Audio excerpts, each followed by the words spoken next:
like Benson, I'm a who that. I'm a who that. Long as I'm living, I'm a who that. Lose or winning, I'm a who that. Sports Coma, yeah, this is where we do that. Where we do that, where we do that, where we do that, where we do that, where we do that, Boogie like Benson, I'm a who that. I'm a who that. Sports Coma, this is where we do that. Where we do that. Welcome, welcome, welcome. Somebody please better help. Running this thing like Elf. I thank God every day I'm not a felt. Go to YouTube Live with Big Q and the guys. If you ain't ride or die, the bandwagon get flipped. Been marching in, that was way for the ring. I was yelling out your shame for the championship. Bucking on town, duck down. Falcons, pluck, get shut down. Panthers ain't much touchdown. The vision really belong to us now. So much hate on the Saints, you could probably tell. Ever since Bounty Gate hit the NFL, when things seem fishy and you probably smell the crooked referees on Roger Goodell. Yeah, money like this and I'm a who that. Every day I'm living, I'm a who that. Lose or winning, I'm a who that. It's the Sports Coma, this is where we do that. Where we do that, where we do that, where we do that, where we do that, where we do that. Boogie like Benson, I'm a who that. It's the Sports Coma, this is where we do that. You're listening to the Sports Coma with Big Q and the guys on the PRO Media Network.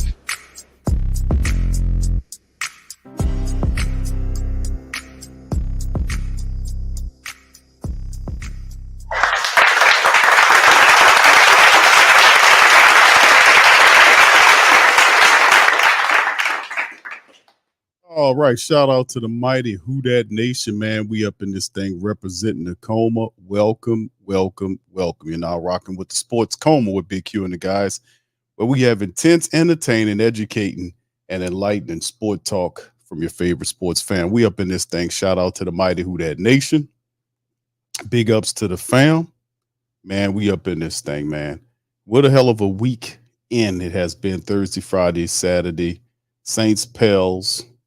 Very eventful New Orleans weekend. And we just keep it going, man. A very interesting draft as well, fam, that occurred. We'll be recapping that thing right now in this stream. So please feel free to hit the like button. Please feel free to hit the subscribe button if you're not a subscriber. Feel free to share the show on your social media feed. And if you're on Twitter, listen to us, kindly give us a retweet. We appreciate it. So shout out to the fam. Appreciate everybody for being in the stream.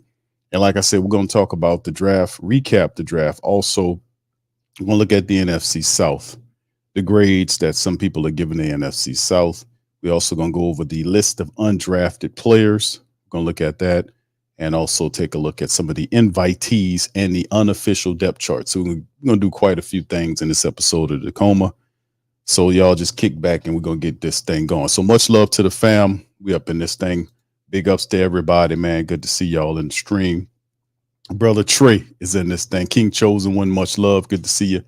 Brother Trey in this thing, much love. Good to see you, fam. Mr. Fire D. Christopher, shout out to you, my dog. Molly Mall. OG Jerry is in this thing as well. What's up, Ultra Remo? How you doing, fam? Appreciate you as well. Brother Gundam is in this thing. Big ups to you. Queen Dana, shout out to my queens out there. Good to see y'all in the chat as well. Big ups to everybody, man.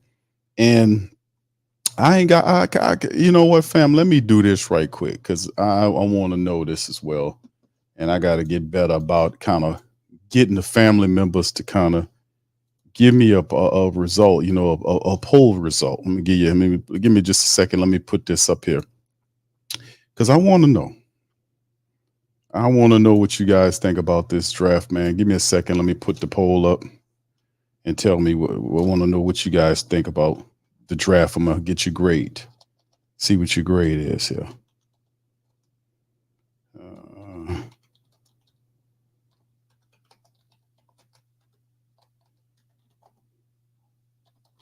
Yeah, I want to know what you guys think about this draft here.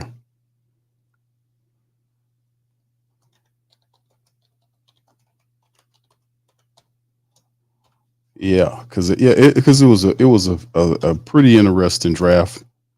Some positions I didn't think they would go to, but they did. You know, so shout out to them for doing that as well. And they handled the biz, man. So I'm gonna put that put that there in the chat for the family members to chime in with. Y'all feel free when y'all chime in to kind of let me know what y'all think about the Saints draft. what grade would you give the Saints for the draft? So anyway, what's up, Brian? Shout out to Brian's for being in the building, man. Saints did have a very interesting draft. They backed it up with 15 signings and a couple of invitees. That's going to happen in May, around getting close to May, after May the 10th. They have the invitee situation and similar, like a little camp type situation where they kind of see what some of these guys look like. And we get into the, not the start, but you start seeing some of the players come in and the Saints take a look at them. So shout out to Niles Carpenter at the WhoDatDaily.com. That's our sports site where we cover a lot of sports. Saints add undrafted college free agents to bolster team depth. And Niles wrote this one. What was that? Yesterday? No, okay. He submitted it earlier today. All right. The Saints have made a significant move by agreeing to terms with several undrafted free agents. And man, they had quite a few of them, man. So a lot of different ones he speaks about. It includes some various backgrounds and positions, promising to add depth and fresh dynamics to the team. And the highlight signing was Nathan Latu, who's a defensive end from Oklahoma State, known for his ability to pressure quarterbacks. TCU safety Millard Bradford, who demonstrated some versatility in his college career as well. And then, of course, he talks about the offensive talents like wide receiver Jermaine Jackson from Idaho, Mason Tipton from Yale, which is a guy I was talking about. I was putting trying to put on you guys' radar during the draft about Mason Tipton. Is a pretty interesting prospect, very productive. He's undersized, but has good speed. Like I said, just a solid wide receiver, undersized, but interesting. All right. Thank you, Brother Omar, for the super chat. Raiders fan, you guts lucky to have DC. We have nothing. While he's no Brady fan, need to relax. QB don't grow on trees. Okay, I get what you're saying. We have a dumb owner. Okay, I got all right, Omar. All right, he's saying Derek Carr. You're lucky. All right, appreciate you, Omar. Thank you for the super chat, my friend. Appreciate that. In the Who Dat Nation, man, we are, I know from the Raiders family, the support base for the Raiders look at Derek Carr a lot different than we do. We just had access to him for just 1 year. But I know Derek Carr owns a ton of records for the Raiders. I mean, he has some of the he got the yardage, I think touchdowns, yards, and all that. I think he got like a lot of the Raiders statistics. He was there for what, 10 years, 9 years, 10 years, whatever it was.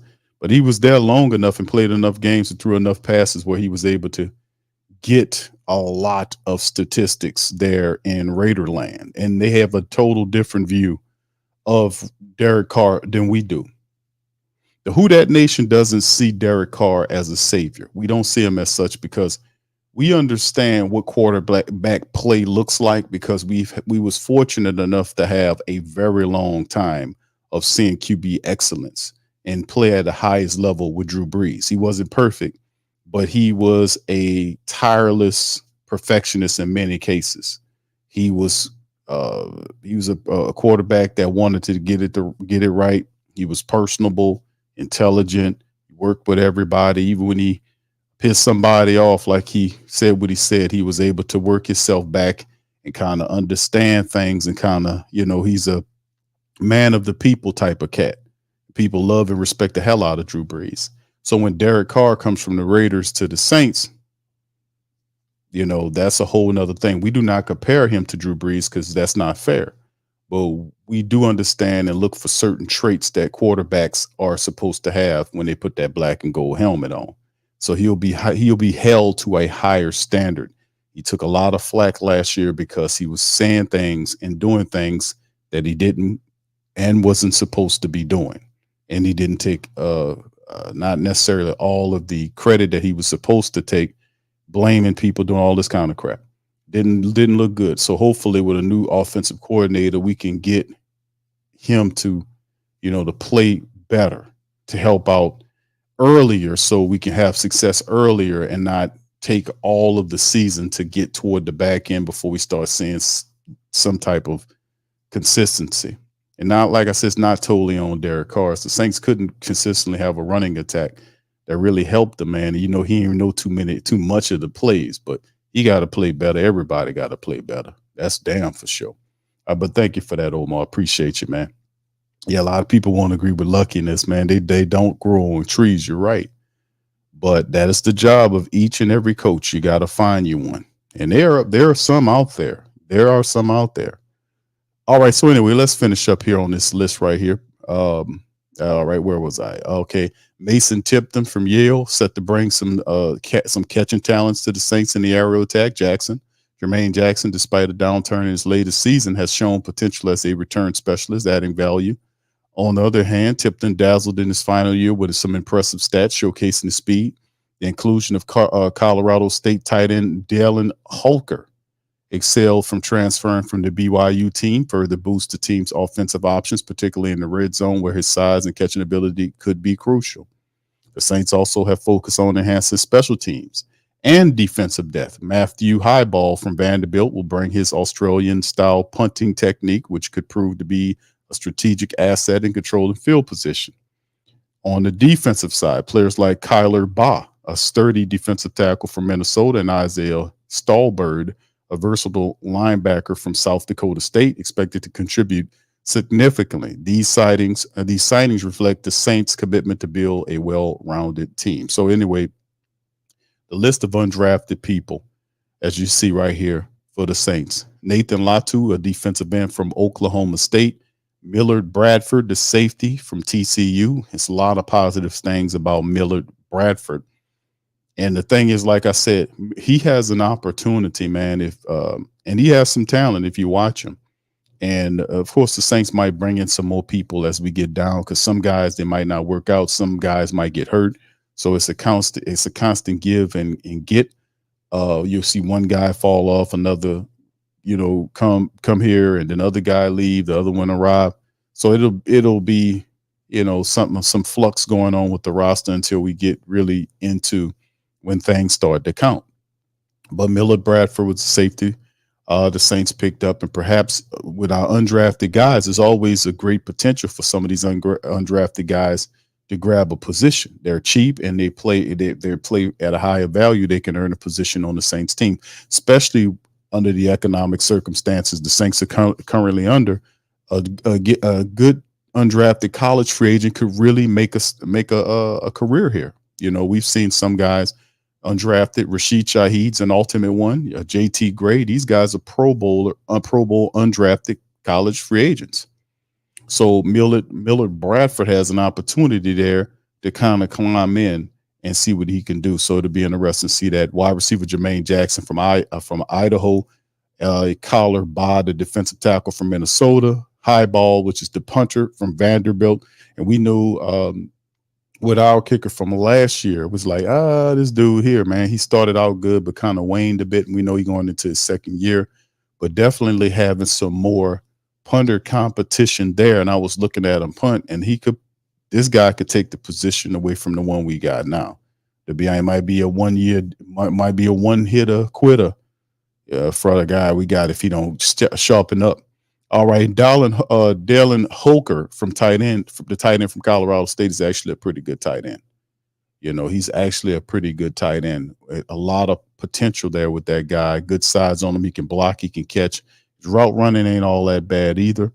But he's a guy that could kind of step this thing up. We always look at getting solid tight ends, in the undrafted ranks. Our wide receivers, Mason Tipton. From Yale, very productive, undersized wide receiver with skills. Was really impressed. Thought he might get drafted. Fell through the cracks. The Saints get him. This could be something. Kyle Sheets, another wide receiver from Slippery Rock. How about that? Kyle Hergel, he's a guard from from Boston College. The Rico Payton is a cornerback from Pittsburgh State. Isaiah Stallbird, the linebacker from South Dakota State. Lawrence Johnson, the DB from Southeast Missouri State, is there. Jacob Cabody, the running back from La Lafayette, I watched a lot of film on this kid, being local, like what he can do. Hope is always one. The Saints get one good running back actually in this draft. You got to watch out for the one undrafted running back. And this guy could play, man, from a small school in Louisiana, man. But he could play, man. Got good size, got some power to him. He got a little catch of the ball right there. So it'll be interesting to see where he goes. And we got a Tulane prospect there, Sincere Hainsworth, the center from Tulane. A lot of games for him, a lot of snaps for him there as well. And then the guard, Nori Noili. I hope I'm saying that right. Guard from Nebraska, very interesting prospect he is as well. So the Saints had 15 undrafted players to go along with the depth positions. We talked a lot about the wide receiver position needing some additional help. So they do add a couple of wide receivers to go along with the one that they have currently. We talked about having some safety help. They had one safety there. We got we did get a couple of defensive backs to go to challenge in the secondary room. We have a defensive line prospect there as well to come in and kind of help out in terms of trying to make the team with Kyle Baugh. The tight end is really interesting, and the defensive ends, Nathan Latu is very interesting to see what he could do. And the offensive line was a key thing that we were looking at. So they get the guards and Kyle Hergel, and they get the backup center and Sincere Hainsworth and Nuri Nuili. I hope I'm saying that right. Probably not. But anyway, that's some of the guys that we got here, man. In terms of the undrafted guys that the Saints put together for the team. So anyway, now we keep it going, man. We're going to go into, let's take a look back at the entire draft for the black and gold. These are some of the players that are having an immediate impact on the team. We talked about Fuaga having an opportunity to step in, whatever guard position it is. We'll see where they got going on there. Whatever guard side it is, whether it's the right side or the left side, it depends on what Clint Kubiak wants to do. And with John Benton, they'll all come together to decide on where these guys are going to play, whether Fuaga's going to play on the right side or the left side, Penning, whatever. Because Benton could very well say, since he was over there, you want to keep him there. Me, I would kind of just switch him to have a fresh look, to have a new, fresh situation. I would put Fuaga on the left side. I know he played a lot of right side, but I would try him at the left side and put Penning on the opposite side, because watching how Penning played that left side, he just crashed and burned so badly. I want to have a mental reset with him by having him to play a more comfortable position, putting him on that right side, so we can just kind of reset that thing a bit and then go from there. And then that'll be your bookend tackles there for the next how many years, because the reality is Ryan Ramczyk he's probably not going to be able to play or get back to the season with that rehab situation. That bum knee is a very bad knee for him, because they were saying it's threatening. It's actually career threatening. It's that bad. So I have very little faith that Ramczyk will make it back in time to play. And if he does make it back to play, that knee will get tested, because the system that Kubiak wants to implement requires offensive linemen to move and shift. So that could be problematic for a bad knee for Ryan Ramczyk. So like I suggested, that Ryan Ramczyk just needs to go ahead on and chill out. He just needs to go ahead on, get the major surgery and not the minor surgery, and go sit down and then work your way back, man. Don't put your body at harm like that. If you can help it, go take care of yourself. But either way, Fuaga and Penning are going to be the guys. I was telling people that early on during the season, a lot of people said, we should get from under Penning. And I was telling people it doesn't make any sense to do that, because you don't trade a player. He has not even realized his potential. He hadn't shown anything. It's not like you had a player that flashed and showed you, man, they played their asses off for a stretch of games, and this player is this good, and you got that little bit of sample size serving to trade him.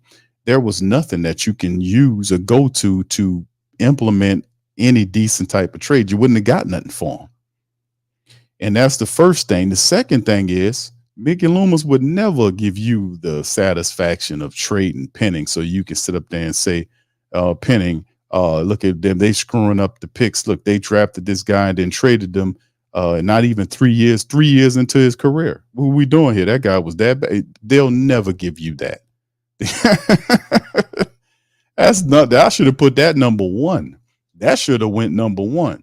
So in a way, I knew Penning would be the guy that would be the opposite tackle. Now, Dennis Allen wasn't committal about which side they would be on because they asked him about that in the press conference after they selected him, and he wouldn't commit on either side. He said it was overrated. The right side, left side was overrated.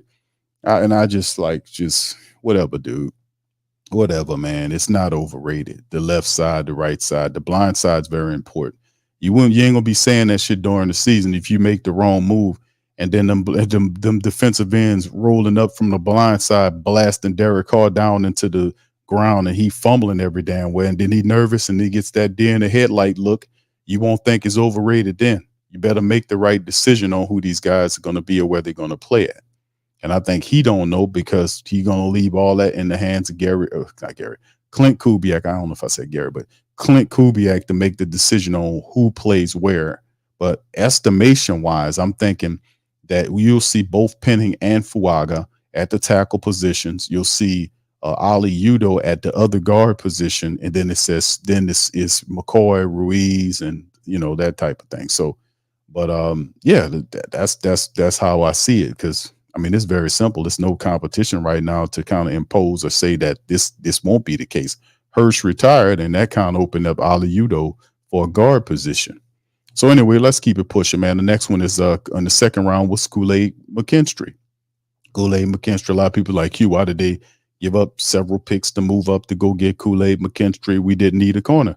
And I disagreed. I said, family, when in essence, before the we was in the mock drafts, the early in the week before the draft into the after the first round of the day, I was like, man, we need a cornerback because the three cornerbacks you have, somebody's going to get banged up. And when they do, you're going to have to take the fourth cornerback and he becomes an instant starter.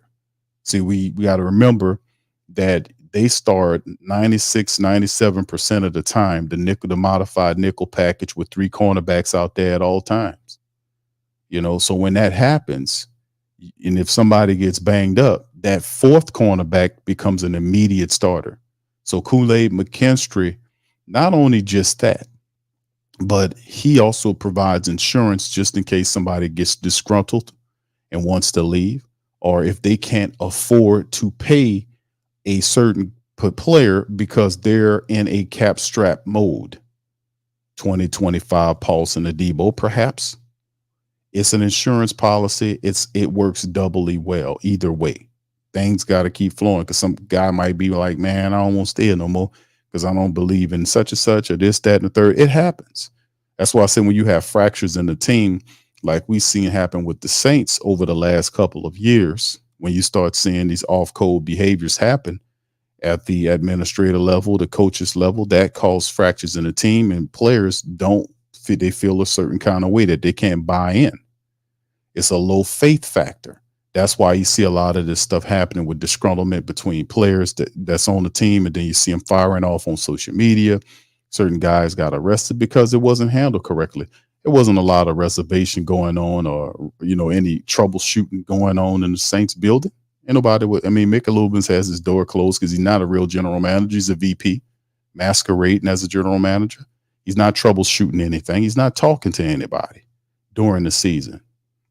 Who's troubleshooting? Who's talking to somebody? Nobody talking. When guys get off code, they break rules. Who fixes it? It don't. That's like several players, I won't say no names, but saying during the season, like they'll see stuff going on, like guys is false starting in practice and nobody's saying nothing. But you're having all these Hall of Fame ass practices though. That's why I applaud Clint Kubiak coming here because I want to see what he can do. And when I played the interview at the start of what was that Saturday show, I started to show off playing Clint Kubiak's interview. And he was saying that they need to establish an identity. And I agree wholeheartedly. The Saints had no identity last year to rely upon. What good is having all the talent and you don't know how to properly use them? So he wants to implement more of a ground focused attack. And I applaud that because that is the strongest room you have. The running back room in terms of the offense is the strongest room you have. It's the strongest, hands down, the strongest room that you could be relied upon because you have Elvin in there, you got Jamal Williams in there, you got Kendre Miller in there, then you throw Taysom in there. Taysom is also in that room.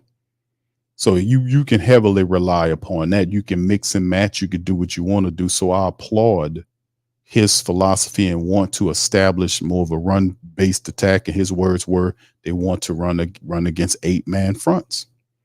Let's see it. In order to do that, we got to get the offensive line together. So back to Kool-Aid McKinstry. I think it's a solid pickup for the Saints. Very talented player with a future starter potential. He'll definitely get some games to step in this upcoming season because rarely you're going to see a season where all of your cornerbacks come out and they don't miss any games. So, like I said, it was a solid sign, and I appreciate that signing. Then we jump from the 2nd to the 5th round. I was thinking the Saints, after they traded up a couple of picks to go and get Kool-Aid McKinstry, I figured that they'll probably take a pick or two to see if they can package up to move into the 4th round. No, sir. The Saints sat there and watched the 3rd pass. And then when the 3rd day started, they watched the 4th round pass, and they used all the 5th round picks where they belong. And in the first of the 1st round picks, they took a quarterback, Spencer Rattler. Spencer Rattler is a guy that I watched in college. I wasn't particularly impressed with Spencer Rattler. I thought there were other better quarterbacks that would fit what we attempted to do that was available. They, of course, the Saints felt a little differently, but he does have some potential, and I'm gonna just wait to see what Clint Kubiak does with him, because to me, he looks to have some athleticism. He's tough as hell out there. I haven't seen hits where he gets blown the hell up, pops right back up, dusts himself off, and go in the huddle. He can make the throws. He don't have a super arm, but he got a good enough arm to get the ball up the field. His accuracy is not bad. He's a smart quarterback too. He thinks about the game, and he has potential, a lot of potential. And I'm thinking maybe I just didn't like how he looked in South Carolina, but he was able to get the ball a lot to Xavier Ledet. That was his top target down there. So he was able to move around, and that South Carolina team wasn't all that. That offensive line, I went back and looked at the field. The offensive line wasn't all that, and he was heavily relied upon to make plays, and in the SEC. So his numbers are okay, and like I said, where the Saints get him, where they got him early in his college career, he was a quarterback that a lot of people felt like would eventually be a number 1 pick. But Caleb Williams came along when he was out there with whatchamacallit. And then Caleb Williams took the path that a lot of people thought Spencer Rattler would have took. He became the first overall quarterback, Caleb Williams did, and Spencer fell all the way to the 5th round. So he has a chip on his shoulder. He feels like he's better than what he's, better prospect than what people anticipating. Clint Kubiak thinks he's that guy, and you might have a case. There was a comment that somebody sent me in the comment section, man, and I was actually pretty impressed by it, man. The guy, the comment, whoever, I forgot the commenter, but shout out to you. He said he looked at him and he's the first person that I've seen try to compare Spencer Rattler's style to Patrick Mahomes. He said he kind of has a Mahomes look to him, and I'm not talking not looks wise, but he's mean his game to a degree of what he could possibly be. Now, like I said, he can throw the ball at different angles. He can make the accurate throws, and he can get out of trouble. He's not super athletic, but he can get out of trouble. But I respect his high IQ. He does have a high football IQ, and he's serious about learning and picking up the game.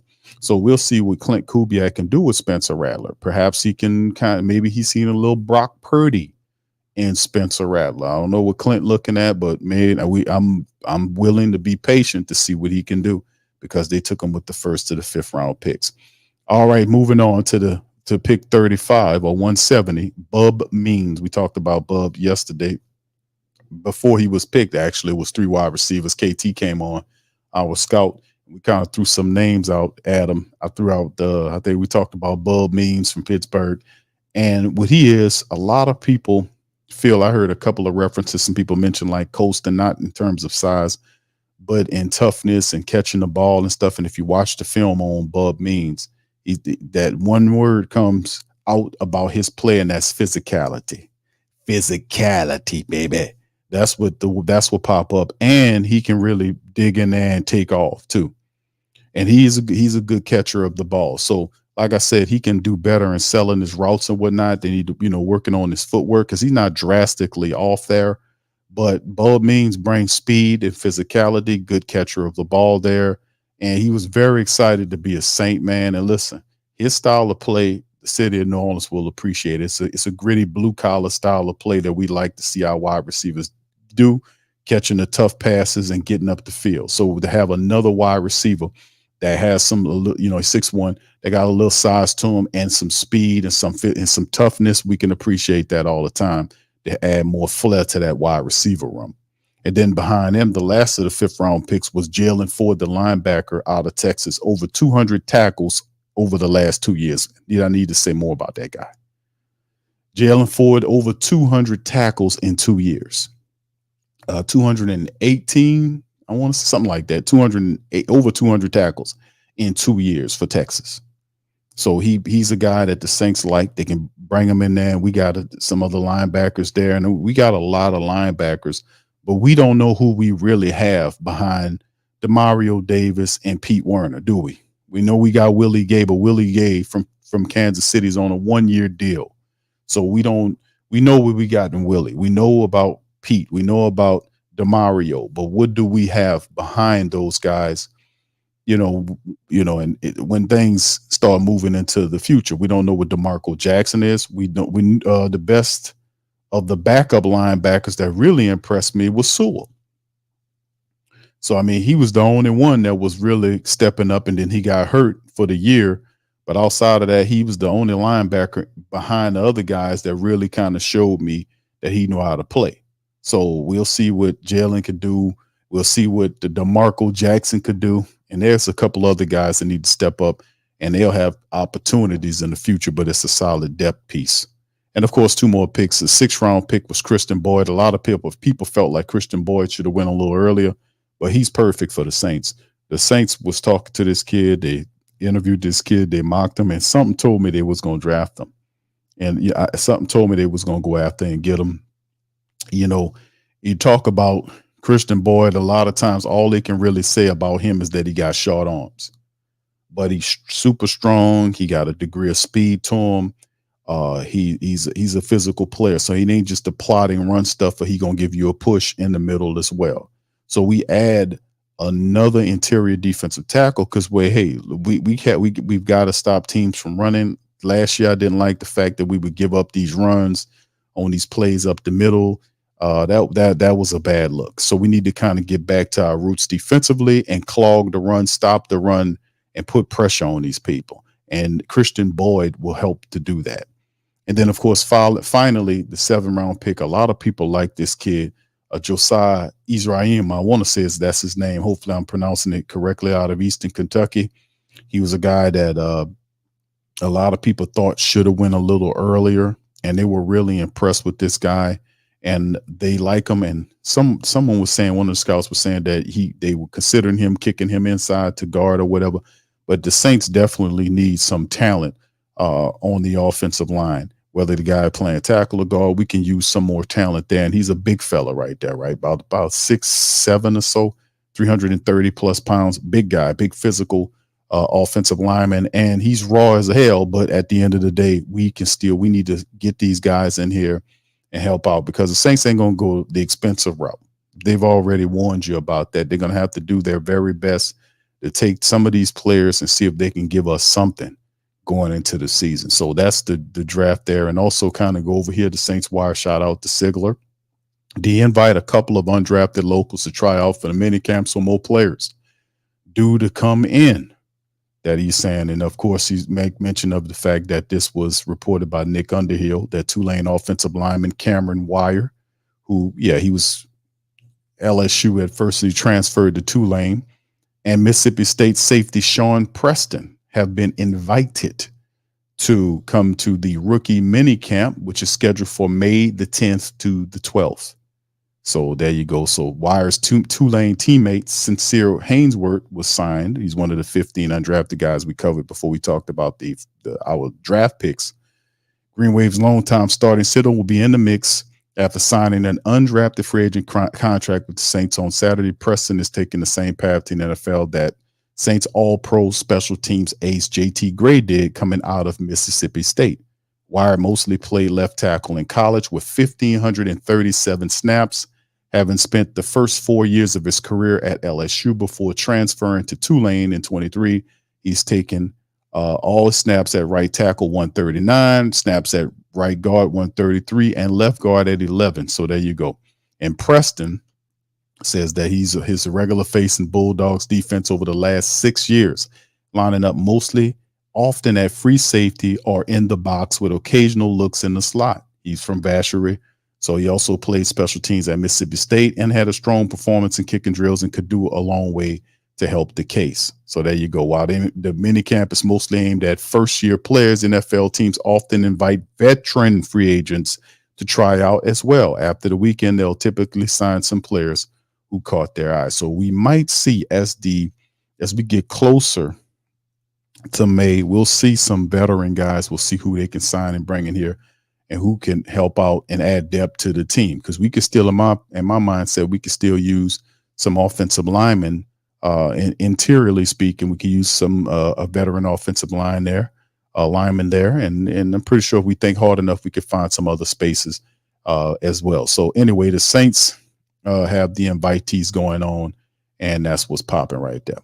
All right, and also this one right here to talk about Saints invite Furman star running back Dominic Roberto to the rookie mini camp as well, and we're gonna hear some more of this as it keeps going on. But they're gonna bring him in. Saints invited Furman running back Domenico Roberto to their upcoming rookie mini camp, and this was announced through Twitter. And it says he'll have a great opportunity to compete with free agents and make his case for a spot on the 90-man roster ahead of training camp. Roberto was productive in his 5-year career at Furman, recording 466 carries for 2,514 yards with 21 touchdowns and just one fumble. He also blocked often. He had a 5-year career at Furman.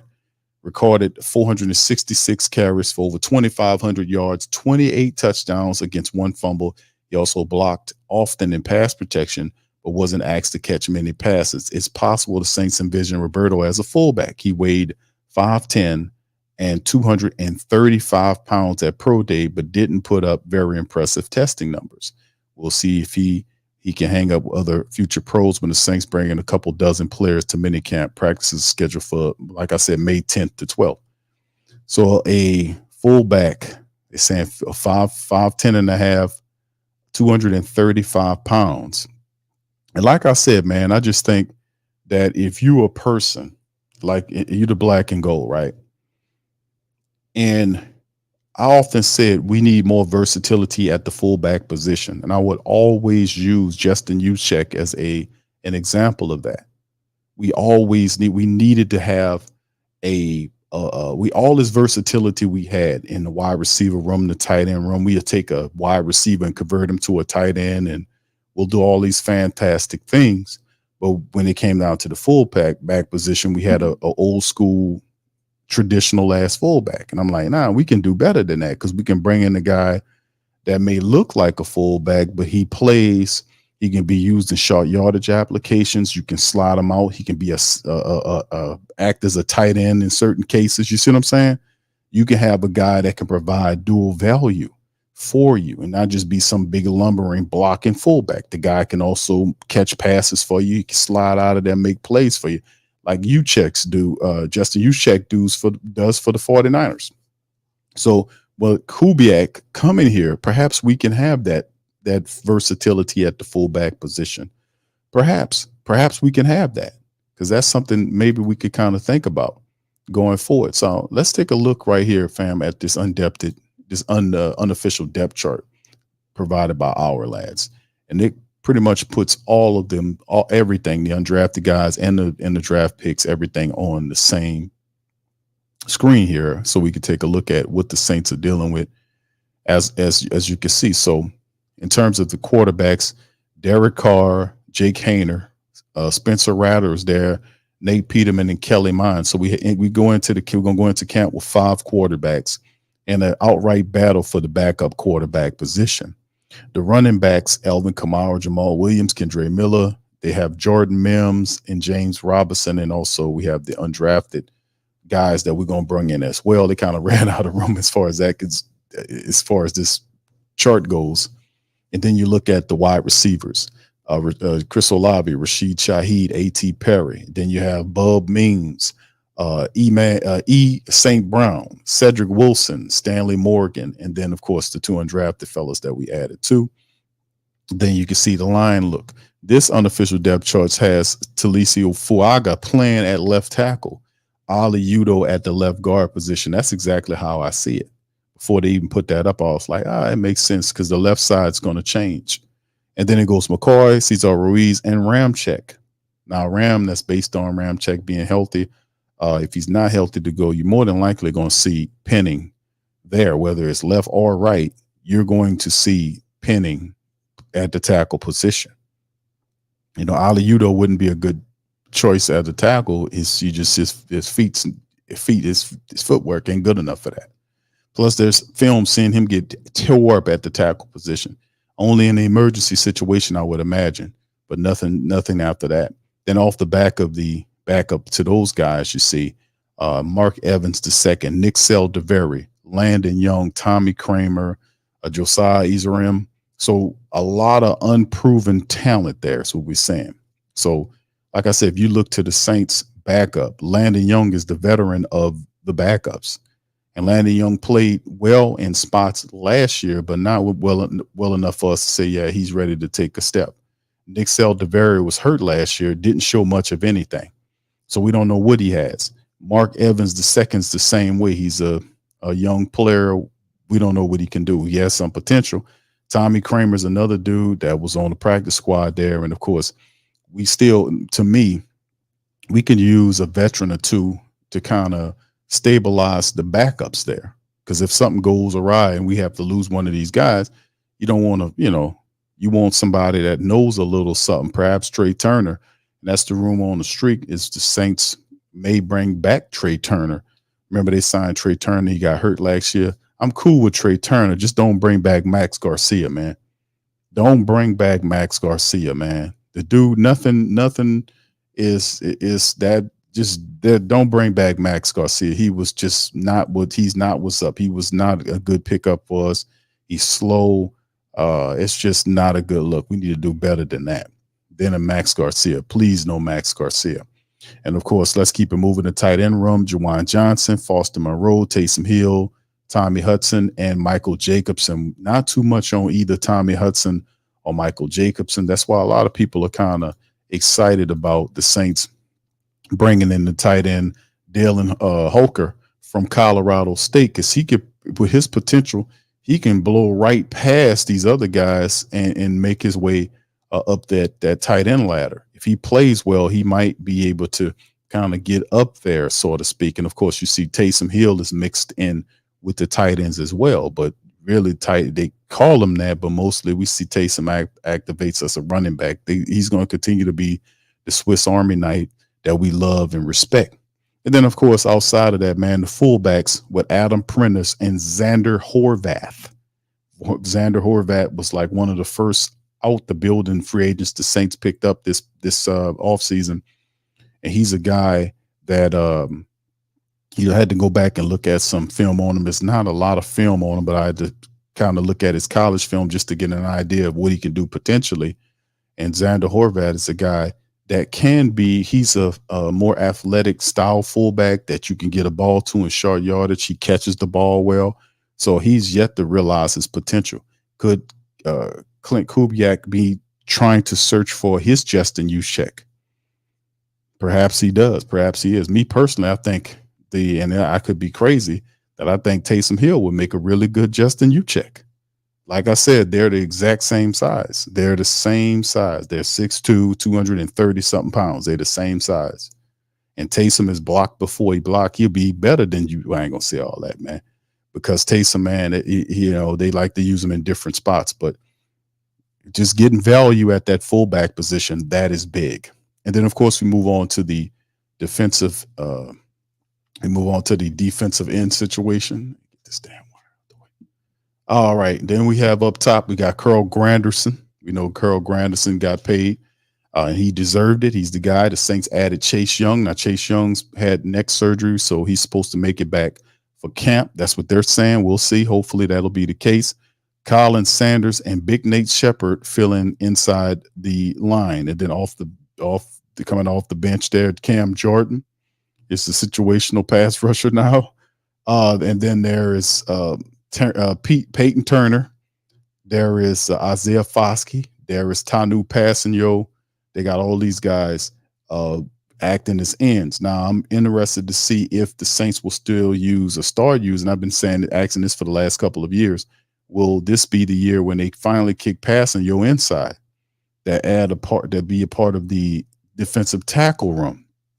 He's 6'7", 300 pounds, and he's a force.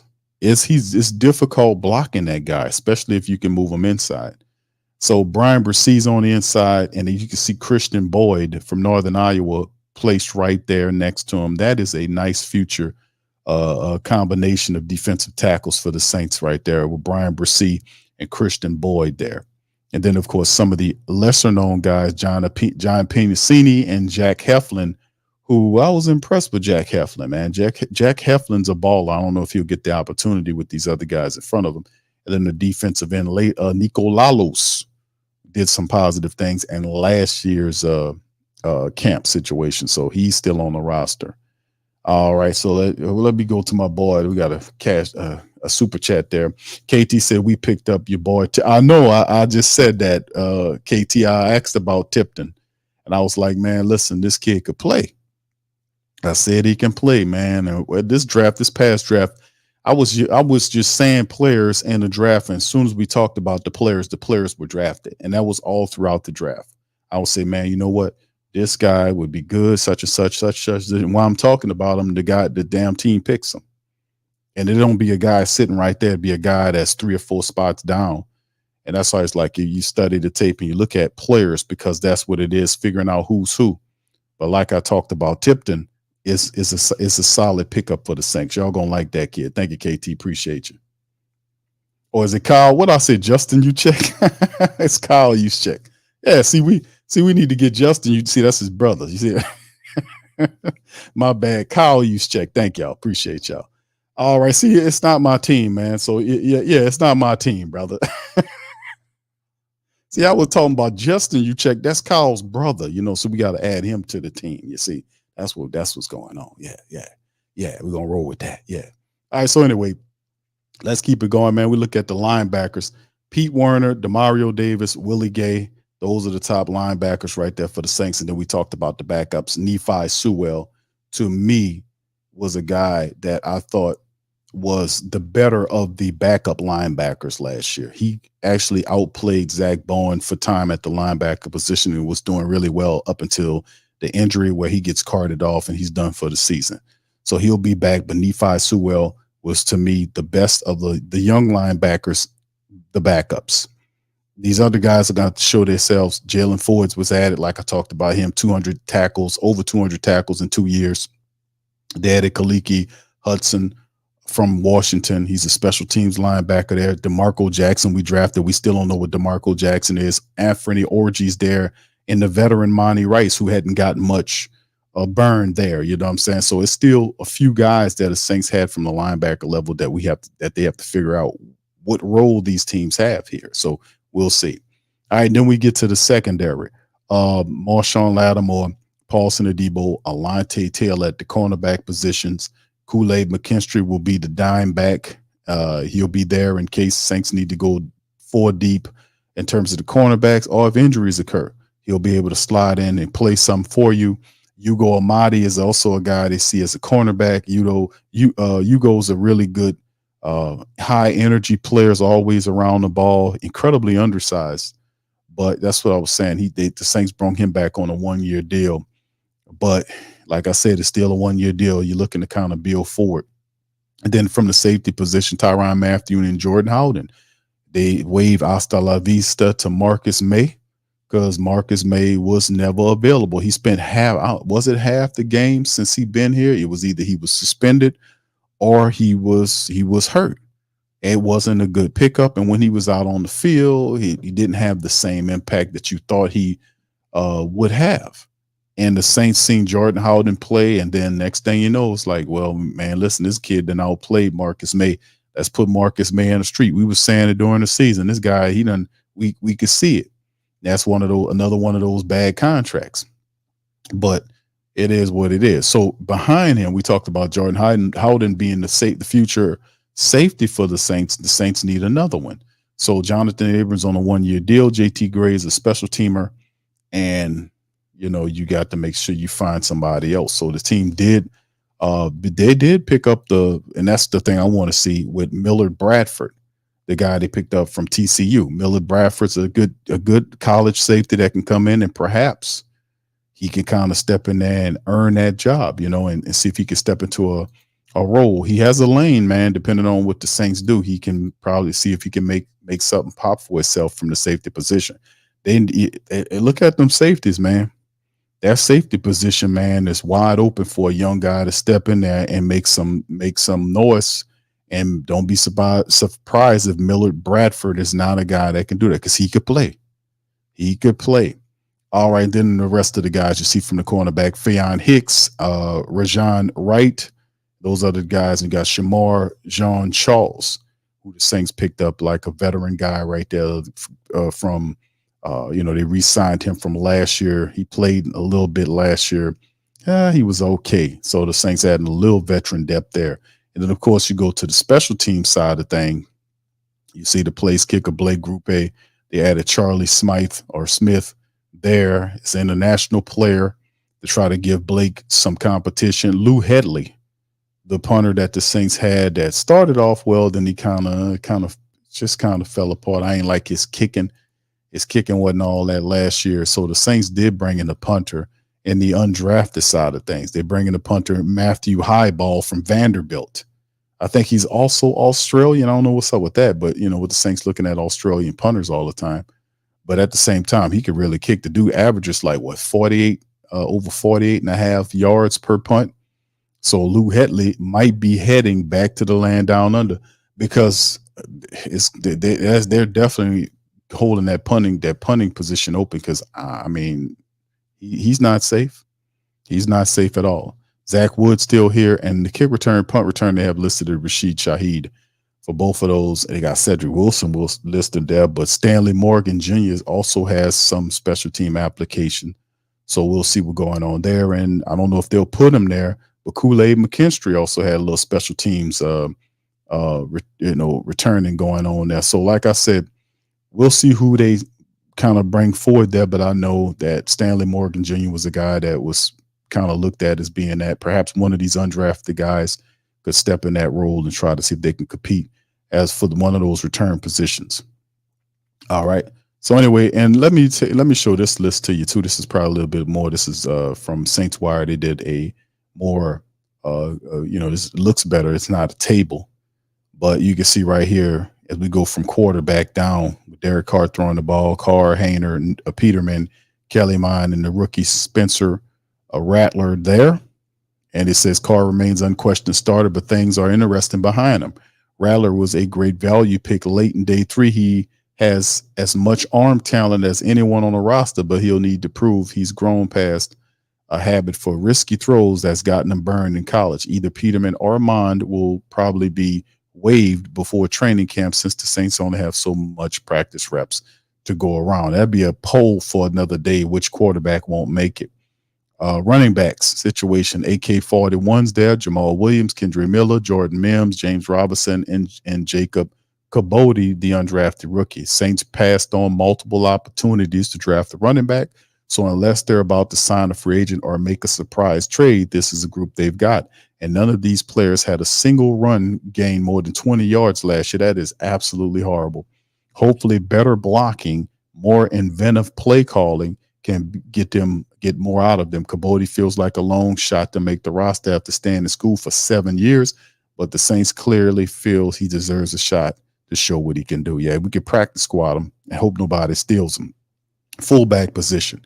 All right, Adam Prentice and Xander Horvath. We got a fullback competition brewing for training camp. Horvath followed his position coach Derek Foster over from the Chargers, but the Saints chose to resign Prentice despite the 2023 season filled with too many negative plays. I agree.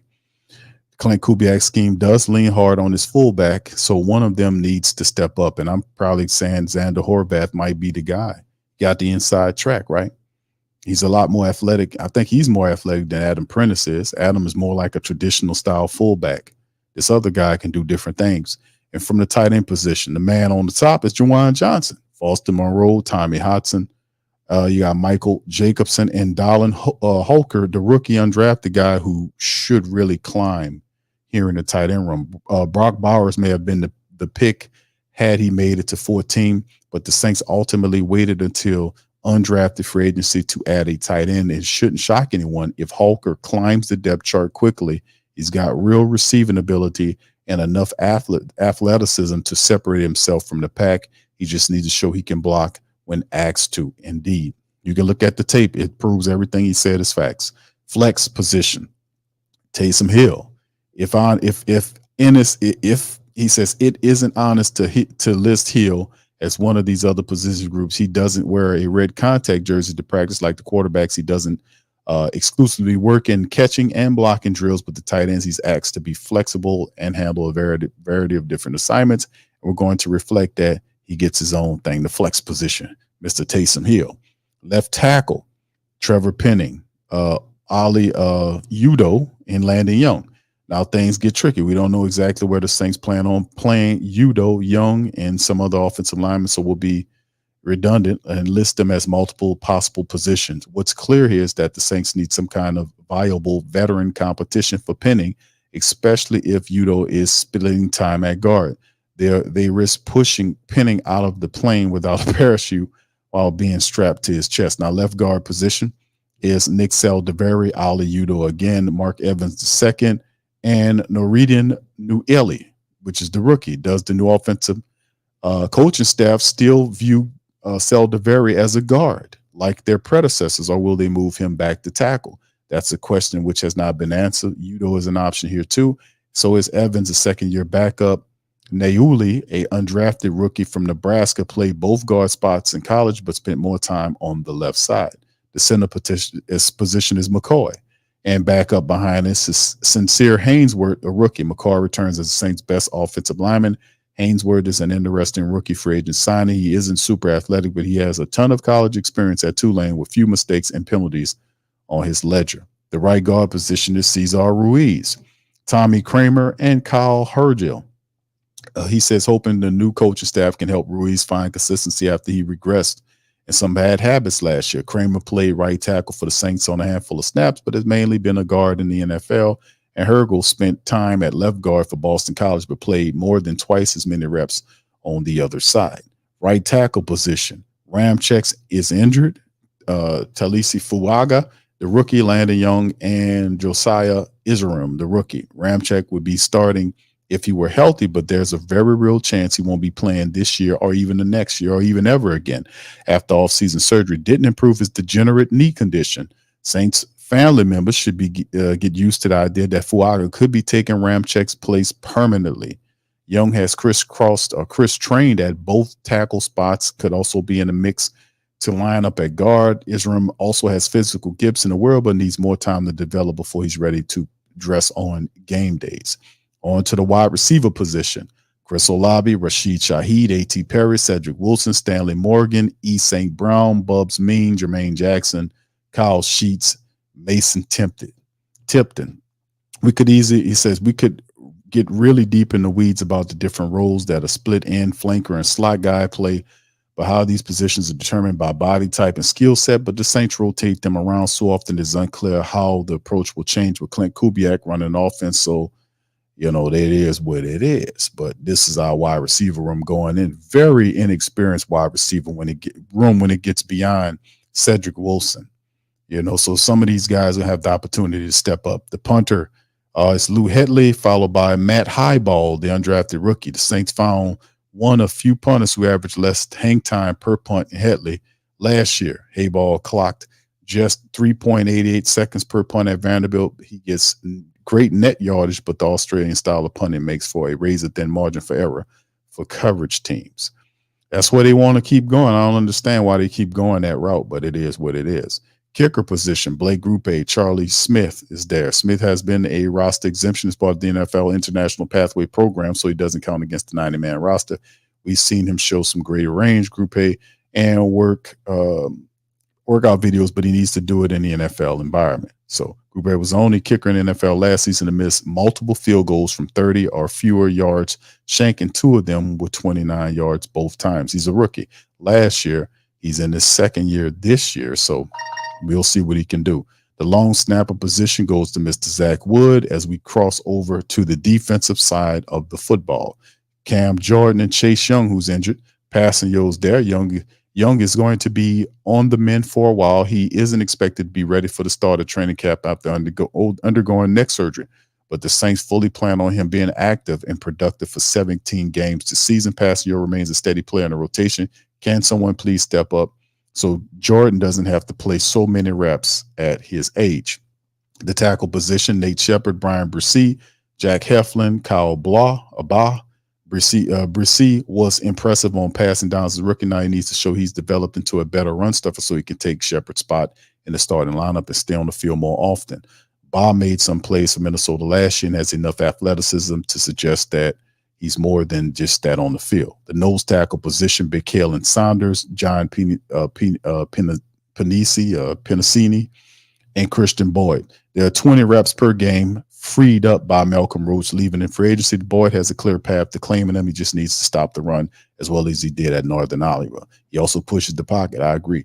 And he mentioned the Brian Brisee, and I often say, yeah, Brian Brisee should step up and become a starter here, man. And because I really don't see Nate Shepard as a starter. I thought he was more a guy that's good as a rotational end. So hopefully Brian Brisee does improve so he can get in that lineup, because I really like his energy and what he does. Very disruptive, very violent person, and a force in there. And both him and Big Boy in the middle, the bowling ball, Kalen Saunders, them dudes together, man, are 2 violent cats, man. So we got to make sure we keep that going. And I think we're going to be much improved in stopping the run. Defensive end position on the other side with Carl Granderson, Peyton Turner, Isaiah Foskey, Nico Lalos, and Nathan Latu. Granderson was easily the most impactful defensive end for the Saints, but this whole group needs to step up. It's sink or swim time for Turner. Foskey made some plays and just to justify his draft investment. What's interesting is Latu is a unique body type within the position group. Just 250, maybe he can bring some of that versatility that Zach Bowen introduced last year. The linebackers, Demario Davis, Nephi Sewell, DeMarco Jackson, Kaliki Hudson, and Jalen Ford. Yeah, we talked about Sewell suffering a knee injury last season. He was beginning to get reps with the defense in passing situations. He was a solid linebacker for us, to be honest with you. Hopefully he can bounce back. The competition between Jackson, Hudson, and Ford for the second spot behind Demario Davis is going to be fierce. The Saints may end up losing a good player after roster cuts. Well, to practice squad if they can clear. Weak side linebacker, Pete Werner, Willie Gay, Monty Rice, Anthony Orji, and Isaiah Stallbird. A lot of linebackers. Gay is in high pursuit of Werner's starting job, and he just might snatch it away. There's room for both of them when the Saints run a base defense, but that happens. So I'm about to say that don't happen too much at all. A lot of 100% of plays that they run, you might see that base defense like 2% of the time. They don't use it often. But maybe with Willie Gay, maybe they can use the base defense. Maybe that was the idea of it. We'll see. But with this being a contract, this year, with either Gay won't be, or either Werner or Gay won't be in New Orleans this time next year, Rice shouldn't be overlooked after the Saints claimed off the waivers from Tennessee Titans. He's a solid veteran, by the way. Safety position. Tyrann Matthew, Jonathan Abram, Jordan Howden, Hugo Amadi, JT Gray, Millard Bradford, and Lawrence Johnson. The Saints run so many coverages with two safeties over the top that it's tough to distinguish them between strong and free.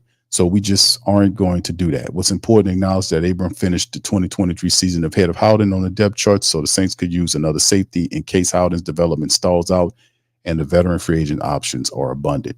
They are, but the money isn't. The nickel position, Alante, Hugo Amadi, Kool-Aid McKinstry, Millard Bradford, and Isaiah Stallbird. He said, this is where we don't know the full plan for these players yet, so we'll just toss them all in. Taylor was a major liability in the slot last season and immediately improved once he started playing outside again. McKinstry looks a more smoother fit in the role, given loose hips and a quick change of direction, but he's never played it before, though he'll say it, he had.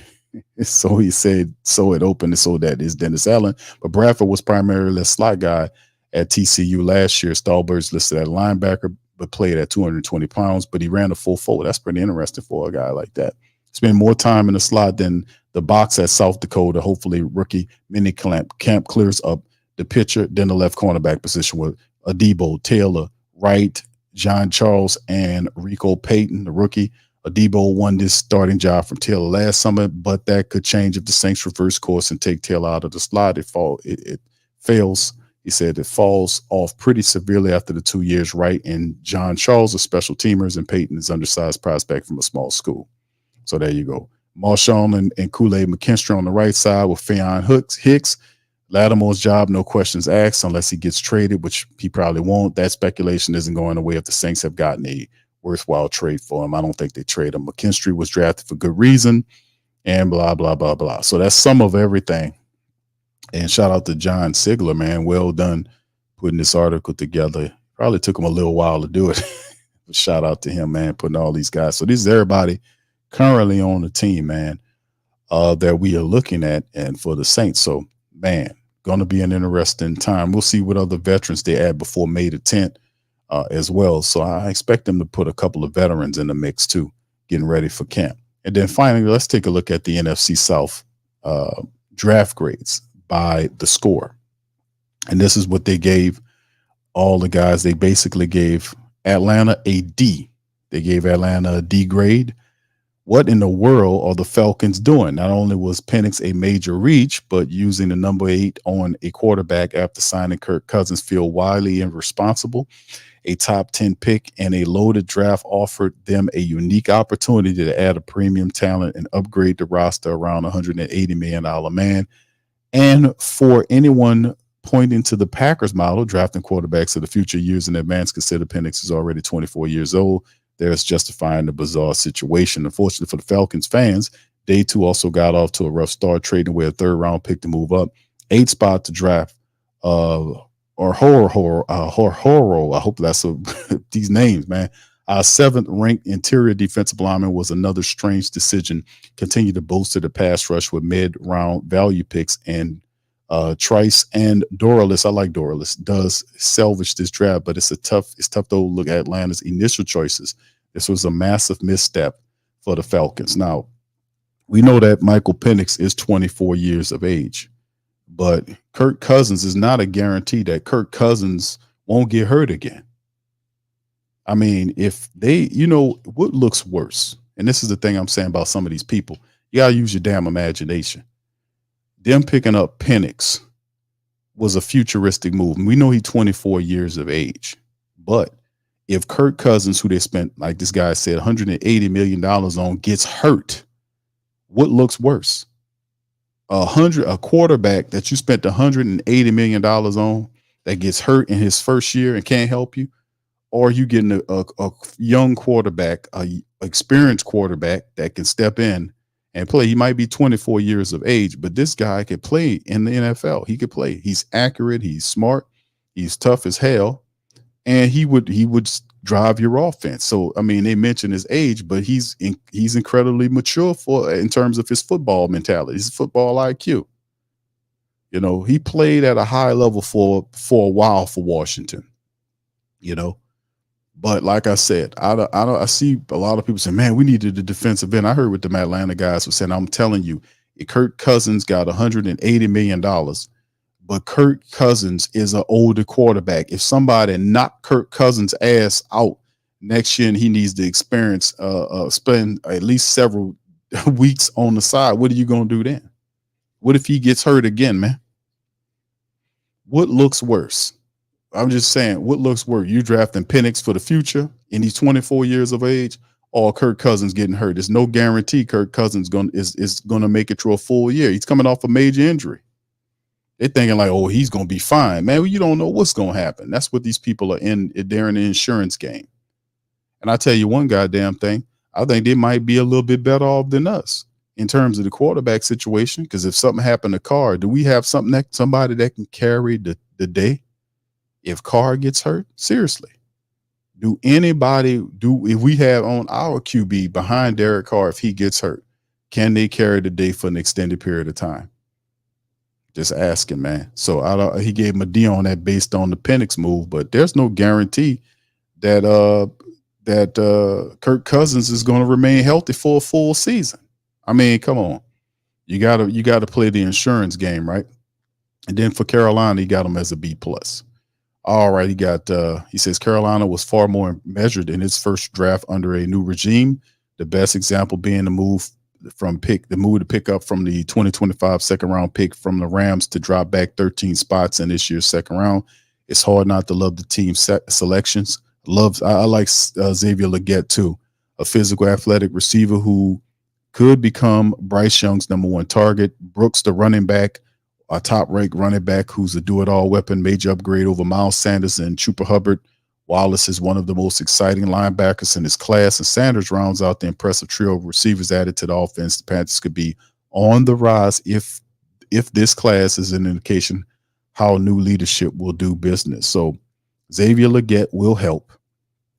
He will help, no doubt about it. Jonathan Brooks will do it. Brooks is a solid runner, a power back and catch the ball out the backfield. So they basically gave him another wide receiver in the run and started. I wouldn't be surprised if Jonathan Brooks start. He should start if he's healthy. Linebacker's good. They got he didn't even mention Jatavion Sanders from Texas. That guy could play.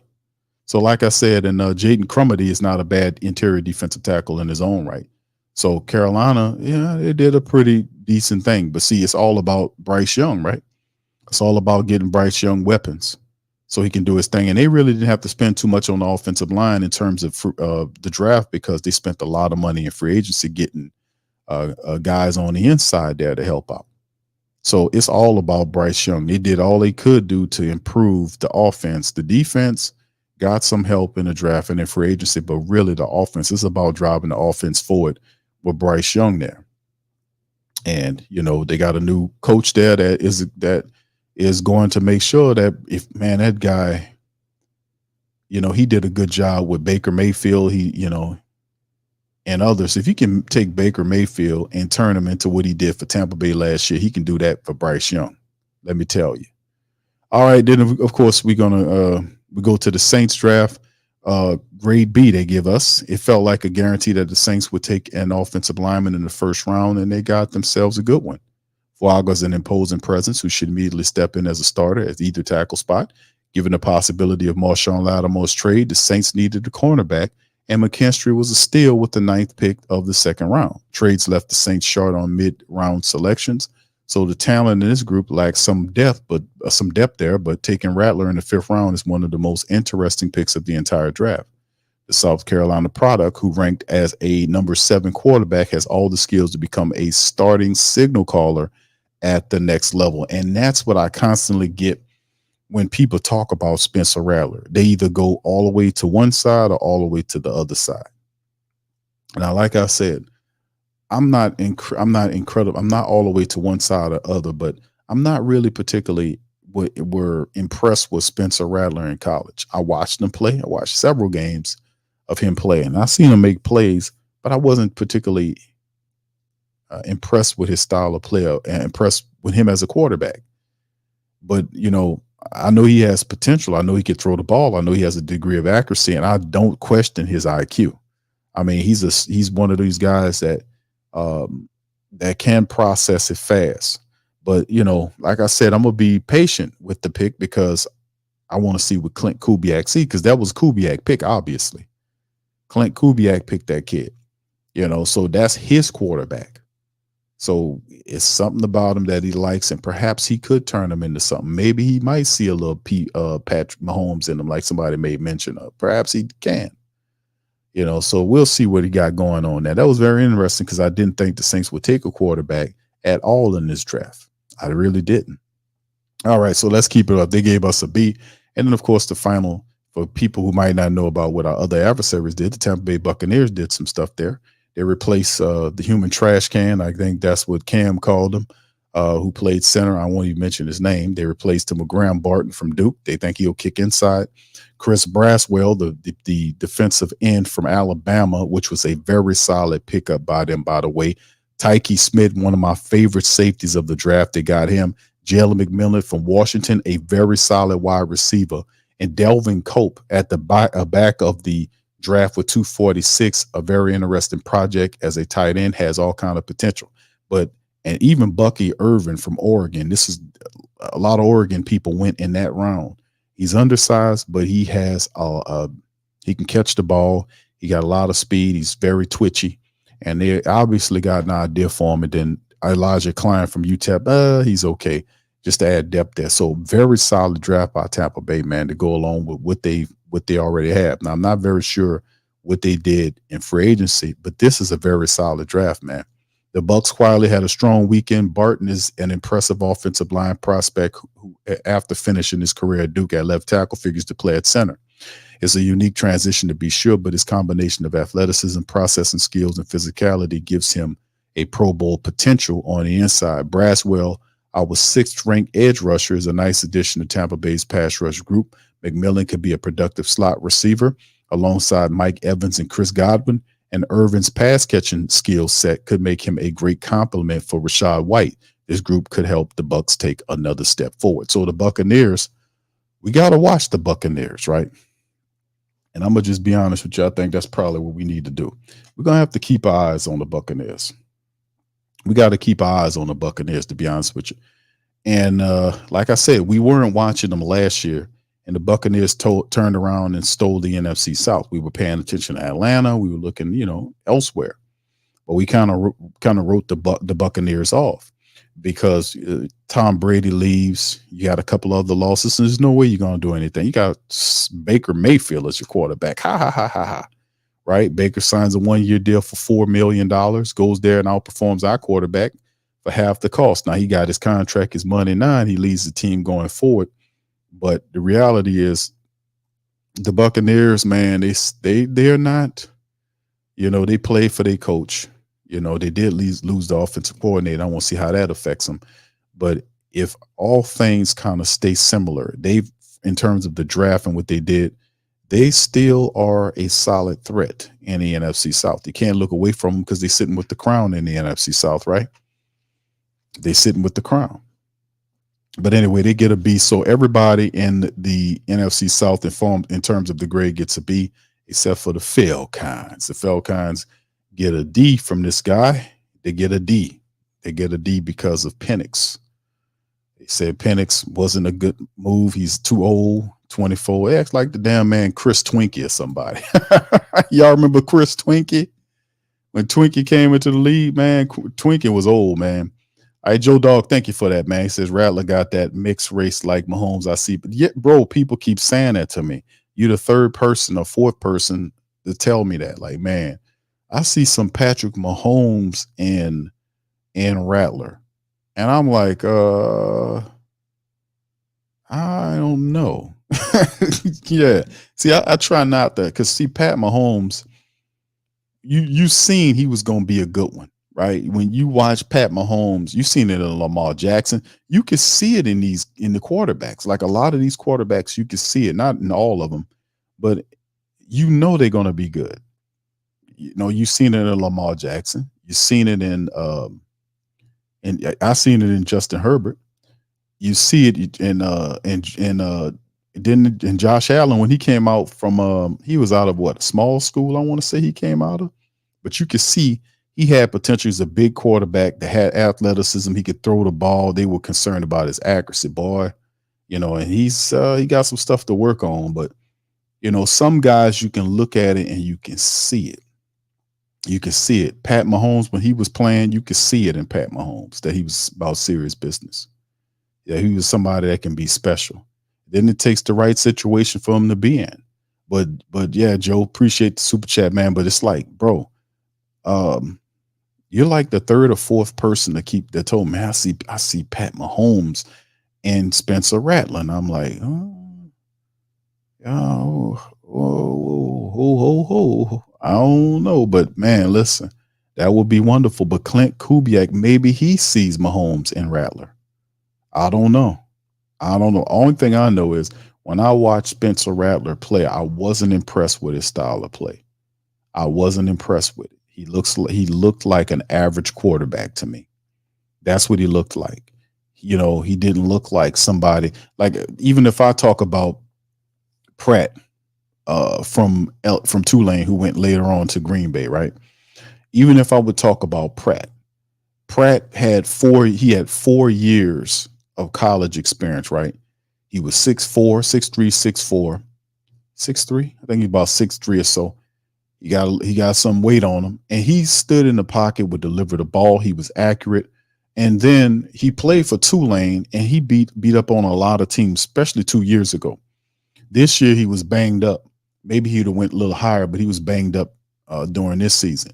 But the year before, when he took on Caleb Williams in the bowl game, he beat Caleb Williams head to head.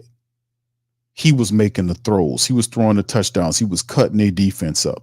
If it wasn't for him, it wasn't like he just turned around. He handed the ball up because he had fantastic running backs. We had really good wide receivers.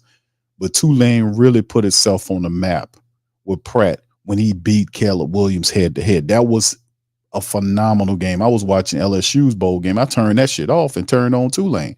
That was Tulane was kicking tail in that game, and they beat him head to head right there. So I thought that Pratt should have went a lot higher than where he went to Green Bay in the 7th round. I thought the Saints, if they wanted a quarterback, Pratt would probably be a guy. I wanted Travis, the Florida State guy, to be maybe the guy that they look at. But Pratt was a guy that's in their own backyard. If you need a quarterback, this guy from Tulane, why not? The Saints don't see it like that. They don't see it like that. Maybe the next coach that comes in, maybe he will build more of a camaraderie and community with the local teams around here, like other teams do. I know Carolina does that. Carolina drafted Xavier Legette, and he's from South Carolina. I mean, he's played for South Carolina. They were keeping an eye out on that guy, and they made him their 1st round pick.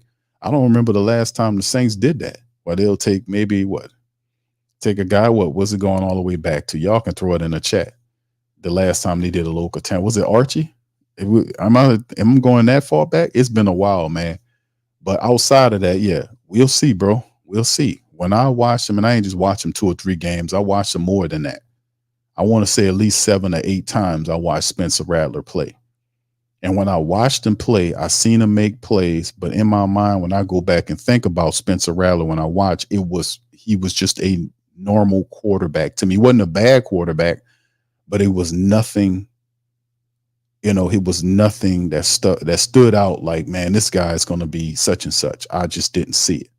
Now, we'll see. Hopefully he proves me wrong. All right. So big ups to the fam, man. Y'all do me a service, man. Feel free to hit the like button, man. And I got a poll up in the draft. Shout out to my Instagram family. Big ups to you guys out there. All right. I think I got a poll in the chat, man. Got over 170 plus people that voted on the poll. And the poll says, what grade would you give the Saints for the draft? And we got 48% of the family members, the Great Saint Think Tank, gave the Saints an A grade. 42% gave them a B, 10% C, and only 1% gave them a D. So that is actually pretty damn good. 48%, now it's 47. 47% of the people did that. All right, thank you. KT, shout out to you, brother. Says Q, Rattler has a stronger arm than Pratt. I hear you. I'll get you on that, bro. But what else does he have better than? You see what I'm saying? Is he more accurate than Pratt? Is he, see, some of these things is to be debated because That's really Clint Kubiak's choice. That's his quarterback. Kubiak's pick for a quarterback was Spencer Rattler. And perhaps he sees not Mahomes, but maybe Brock Purdy. I can settle for Brock Purdy. If he can do Brock Purdy, if he finds I see Brock Purdy, a more athletic version of Brock Purdy with this guy, because he's accurate, man. He's tough as nails. He's standing there and get it. And I do give him credit for being a tough ass quarterback, because I've seen Spencer Rattler get blown up on plays and pop right back up, dust himself off, and go to the huddle and throw another pass. I've seen that happen. He's tough as nails. I give you that. So, we'll see, man, because a lot of people pinpointing the quarterback position. That's Kubiak's choice. He picked that guy. That's his quarterback. So I'm going to hope that we can get, at the very least, hopefully we can get to the ceiling, which would be Patrick Mahomes. But at the floor, perhaps, we can get him as good as a Brock Purdy. We can do that, because we're going to need something, fam. If because Derek Carr's coming off an injury, we're going to have rookies and inexperienced tackles there, so, Derek Carr might take some hits. You get what I'm saying? So you might need to have somebody that can step in and play. Now, Jake Hayner's been training with, Chucky. I've seen the reports with Jake Hayner training with John Gruden to try to get his game right, because he's looking to try to take that next step. But, speaking to that, that's something that we need to kind of look at. And maybe that'll be the subject of Monday's show, is which players on the Saints roster who were here last year need to step up and make and take their games to the next level so the team can have success. That's really the thing that we be looking at. And I guess I'm going to cover it more in that show. But Landon Young is a guy that needs to step up. He played okay last year. Landon Young played a little okay for us last year, but Landon Young been here for a while. And it's time for Landon Young. He can play guard and tackle. It's time for Landon Young to step up. He has an opportunity. If he plays well, he might be able to jump in the job. He might be able to take a guard position. You know what I'm saying? Because Landon Young, he got some athleticism to him too. But at the end of the day, like I said, it depends on who picks the system up faster. That's what it's all about. Who picks this system up fast? Because everybody on the offense has to learn an entire new system. So, it'll be everybody got to learn it. So they got to unlearn what they learned last year to learn what they learned this year. So we'll see how it all works. But every last one of them got to step up. And that's what the thing I was saying about pinning too. It's like, maybe that style, that coach, that offensive line coach, Marone, wasn't speaking his language. Maybe Benton, the new offensive line coach, does. So these guys are going to be patient with all these guys to figure out who's supposed to be where and how, because like I said, Kubiak says this is going to be a heavy run-based system. He's going to be running the ball here and there, running against 8-man fronts. He wants to establish the Saints offense as a running attack and then play action off the back of the run. That's what I've been saying for years. We need to get that going. We need to commit to running the ball effectively. I would be so, if the Saints are a top 10, I was about to say 5, but if the Saints are a top 10 running unit offensively, the Saints are going to win some games next year, because that is the model that you need to take to win for the Saints this upcoming year. You got to put your trust in the running room. Put your trust in Elvin. Put your trust in Jamal Williams and Kendre Miller and Taysom Hill. It's the strongest unit you have. And then let Carr operate off the back of that, because he has to learn the system too. So I'm not asking Derek Carr to win us no games, man. You know what I'm saying? I'm asking the running attack with an assist from the defense to help us win and sustain games. That's what and if Clint Kubiak could get the running attack going to the point where we're a top 10 running unit, we should win some games, man. We should win some games. All right. Thank you, KT, for that, man. All right. And of course, fam, let me ask you guys, if you're still here, feel free to hit the like button if you haven't done so, and the notification bell to future shows. And please feel free to subscribe if you're not a subscriber. Also, fam, listen, if you have any questions, please throw them in the chat, and I'm going to try to do my best to answer them for you. I'll spend another 15, 20 minutes here. Then, I got to kind of get in the win. All right. KT says, Radley has a terrible line at Carolina. Yeah, I know that, KT. I know that. That's why I was telling you that I've seen him get knocked down. Like he got tore up. I've seen him a bunch of times get blew up, and he popped right back up. He didn't fuss at nobody. He went back up there, wiped the shit off of him, and then got back in there and kept throwing passes. I made a point to mention that because that's what I did see, because he was being chased. He got knocked down. He stood in there and make passes. That's why I give him credit for being a tough ass quarterback. So yeah, I did. Red Swamp says, Q, I want you to know that as a Falcons fan, I admire your respect and professionalism and smoothness with which you host your show. I'm a Kappa man, and smoothness is essential to me. Thank you, Red Swan. Appreciate you, fam, for being here. Much love. And yeah, we got quite a few of the Falcon fans, man. Thank you for the compliment. I just talked about Atlanta, man, about the Michael Penix thing and the Kirk Cousins thing, fam. We know what time this Kirk Cousins thing is. Y'all spent 180. Y'all spent $180. We spent $150. And the situations are similar insofar as both teams are littered and loaded with talent. And the problem with Atlanta for a long time was the rocky quarterback play. Like they thought the Riddler would be the guy. They had Tyler Heineke coming in there hoping he could do some stuff. And it just never materialized. But Kirk Cousins, the one thing I know about Kirk Cousins, that he's a cerebral quarterback. He's a guy that if he's healthy, he's a problem. And I know that because when Kirk Cousins played for the Minnesota Vikings gave the Saints problems.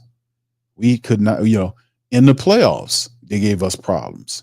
And then with Kirk Cousins at the quarterback, he had a lot of success against the Saints with the Vikings. So it was we are very familiar with Kirk Cousins.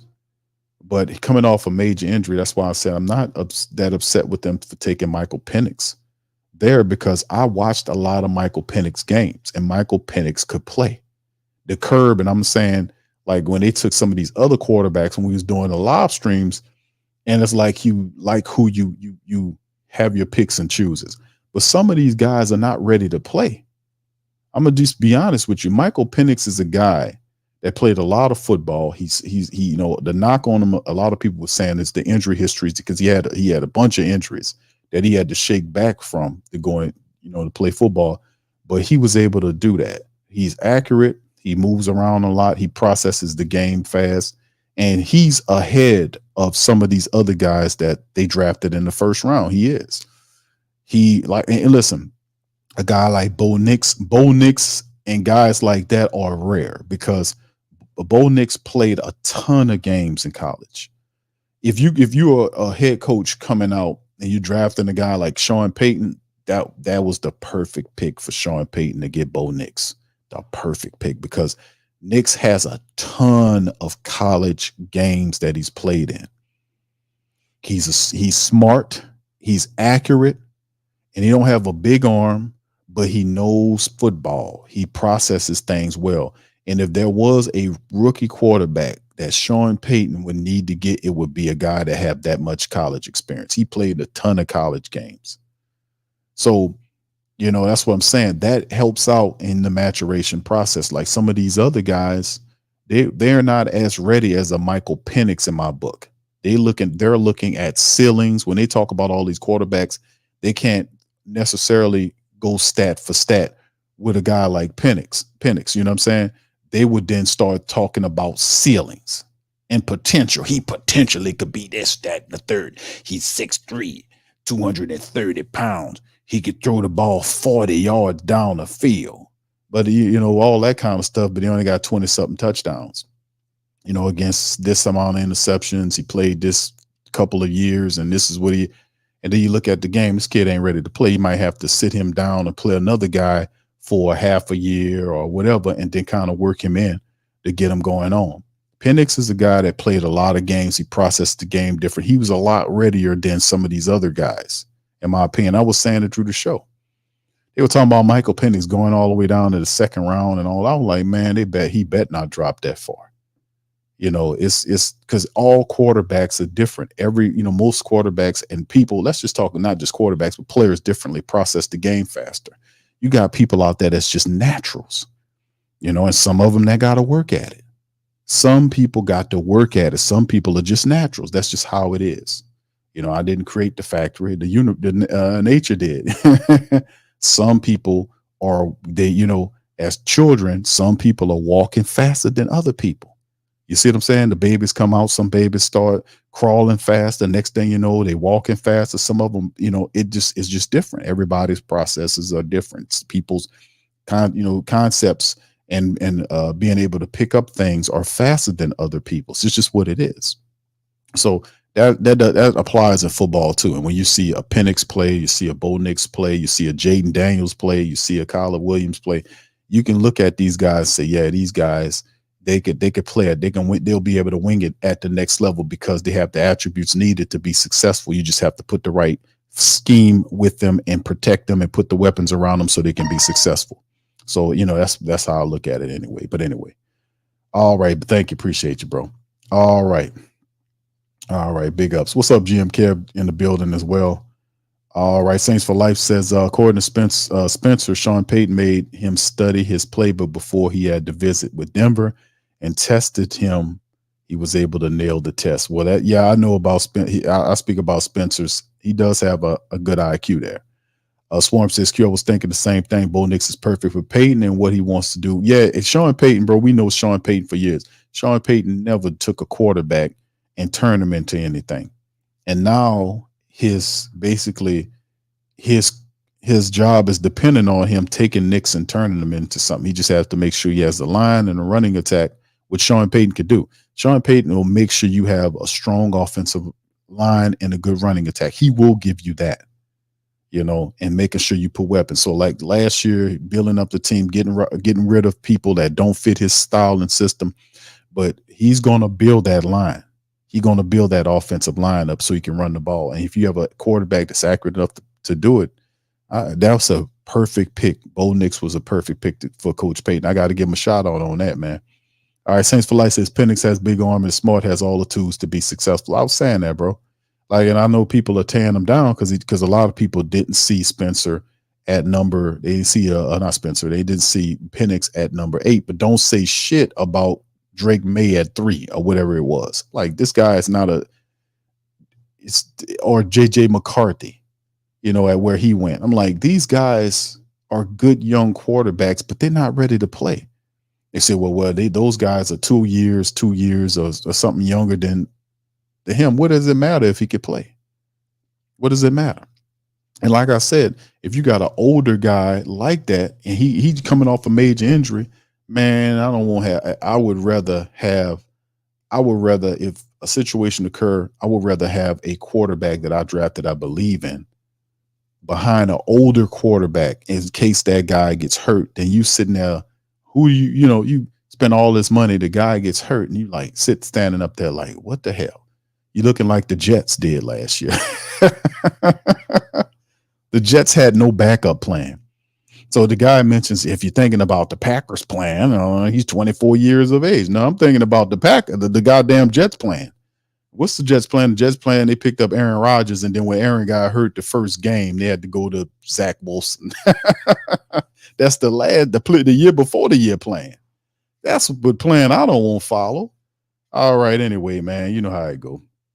All right, any questions, throw them in the chat, fam. Jay Safar, what's up, bro? Said we should try to get something for Haener. You thinking about trading Jake Haener? I don't think we should trade Jake Haener.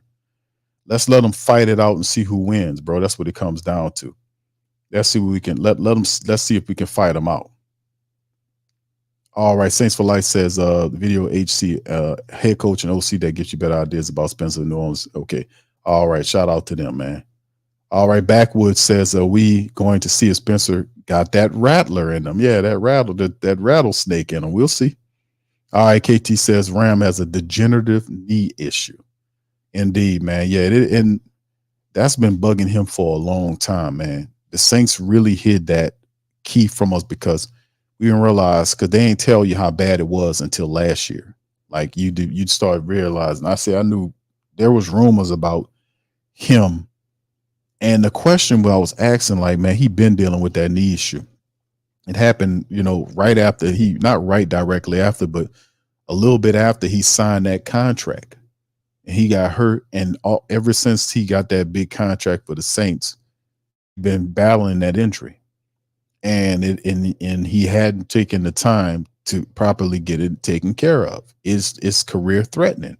There is no way you need to be getting minor surgery on a career threatening knee issue. You need major surgery to get that together. And if you can't play football again, it's just what it is. At least you can be able to walk. I would, what's the give and get right here? If you want to put it on a scale, would you rather want to walk, right? Or you just want to, what's more important here? Your body or playing a game. I mean, it's up to him to make that decision. Jace Fox, if he retires, we'll have cap hit to get solid tackle, the new OC. Can find Swarm says talking about Pro Bowl potential. Penix has all the Pro Bowl potential. PFF gives Rattler a 76.6 overall grade. They give Penix an elite grade of 91.1. Yeah, he is. That's what I'm saying about the only knock they got is they talk about his age and his injury history, but they always deflect away from his statistics. You can't say that he came from a small school. And that's why I said I watched Penix play. I watched him play. He could play. Now, like I said, that could be a problem for the Saints in the future, man. He's going to be a problem for the Saints in the future because they're going to protect him. He has a rushing attack, and he'll have weapons all the way around him. Trust and believe, fam. Them people headed in the right direction. I don't know where we going, but they're headed in the right direction. Jace Fobbs, can you look up Purdy's grade coming? Or he's asking the Swarm. KT says, Q, have you checked out the receiver from Idaho, Jermaine Jackson, Deontay Hardy 2.0? Yeah, I was reading some stuff. I hadn't seen his footage yet, but I'm going to get into it. KT. Spicy Rice says Carr leads the league in fourth quarter. Comes back despite having no number one receiver or defense. Let's hope we can continue that trend. Saints for Life said, according to Spencer. Oh, yeah, I read this one before. Yeah. All right. And Swarm says people underestimate Bo Nix. Yeah. I got it. Joe Dog says Bo Nix and Michael Penix. All right. Russell says Peyton is a quitter. He made Breeze and Breeze made him. Yeah, it's crazy because it was people, and I say this all the time because I'm a sane historian and I don't romanticize history. And I say this before, it's like when Drew came here, Drew really didn't want to come to New Orleans. He wanted to go to Miami. And Nick Saban was the coach for 1 year. He was the coach and general manager for Miami. He did that right after he left from LSU. He took the Miami job. He did that for 1 year, went 8-8, then he went to Alabama. He was the head coach and general manager. That was the deal that he made with them. He just had a decision to make between Drew Brees and Dante Culpepper, and he chose Dante Culpepper. The loser of whatever the person who they didn't want, we got.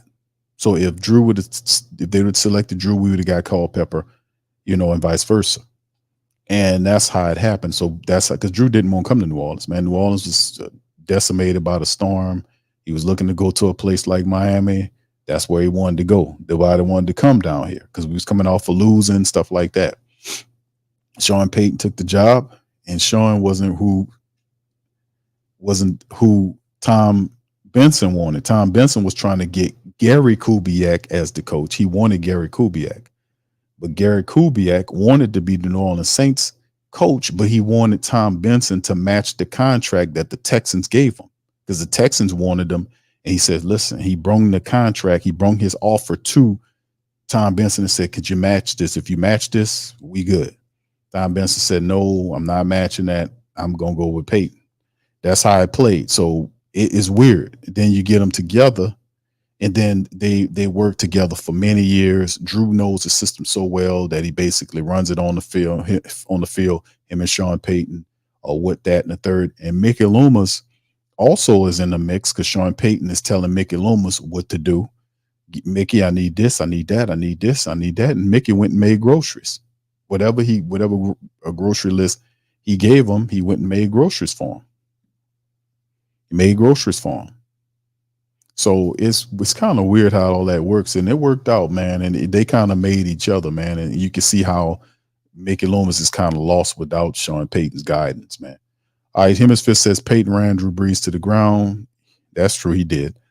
Sean didn't want to invest time in developing the QB to take Drew's place, knowing Drew needed to retire. That's true, and they didn't really have a backup plan either.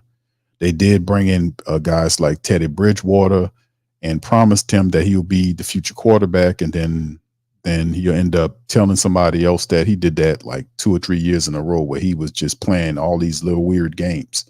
He told Teddy Bridgewater said that. He said that's why he signed to come back with the Saints, because he said that Sean Payton told him he was going to be the future quarterback of the Saints, and he came back.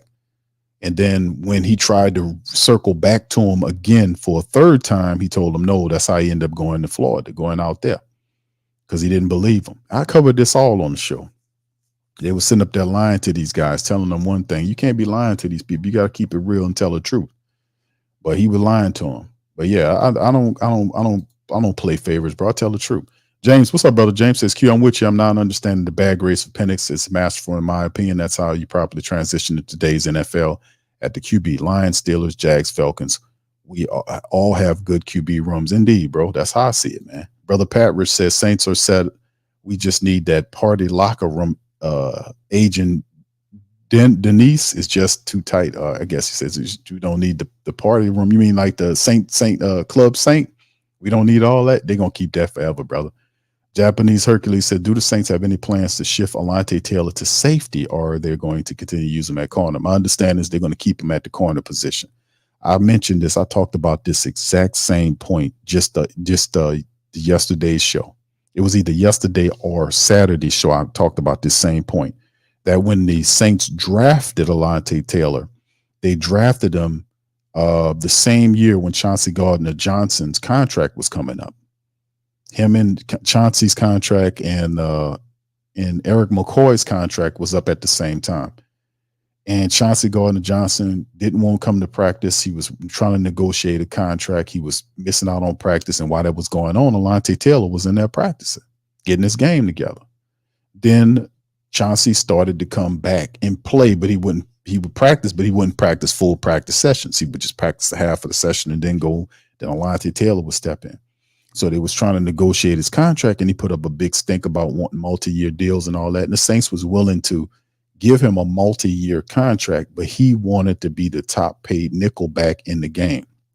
And at this time, Chauncey Gardner-Johnson was fantastic at the spot. He was a little doing too much talking and all that. But outside of that, he was a pretty solid nickelback for us. And you had Alante Taylor. People was asking him what role would Alante Taylor. They were looking at Alante as a cornerback / safety prospect that they can use as a safety. But the moment, when it all went away and Chauncey, wanted to be traded, and Dennis Allen basically traded them for nothing, that's when they decided to keep Alante at the cornerback position. So I think the safety idea went away.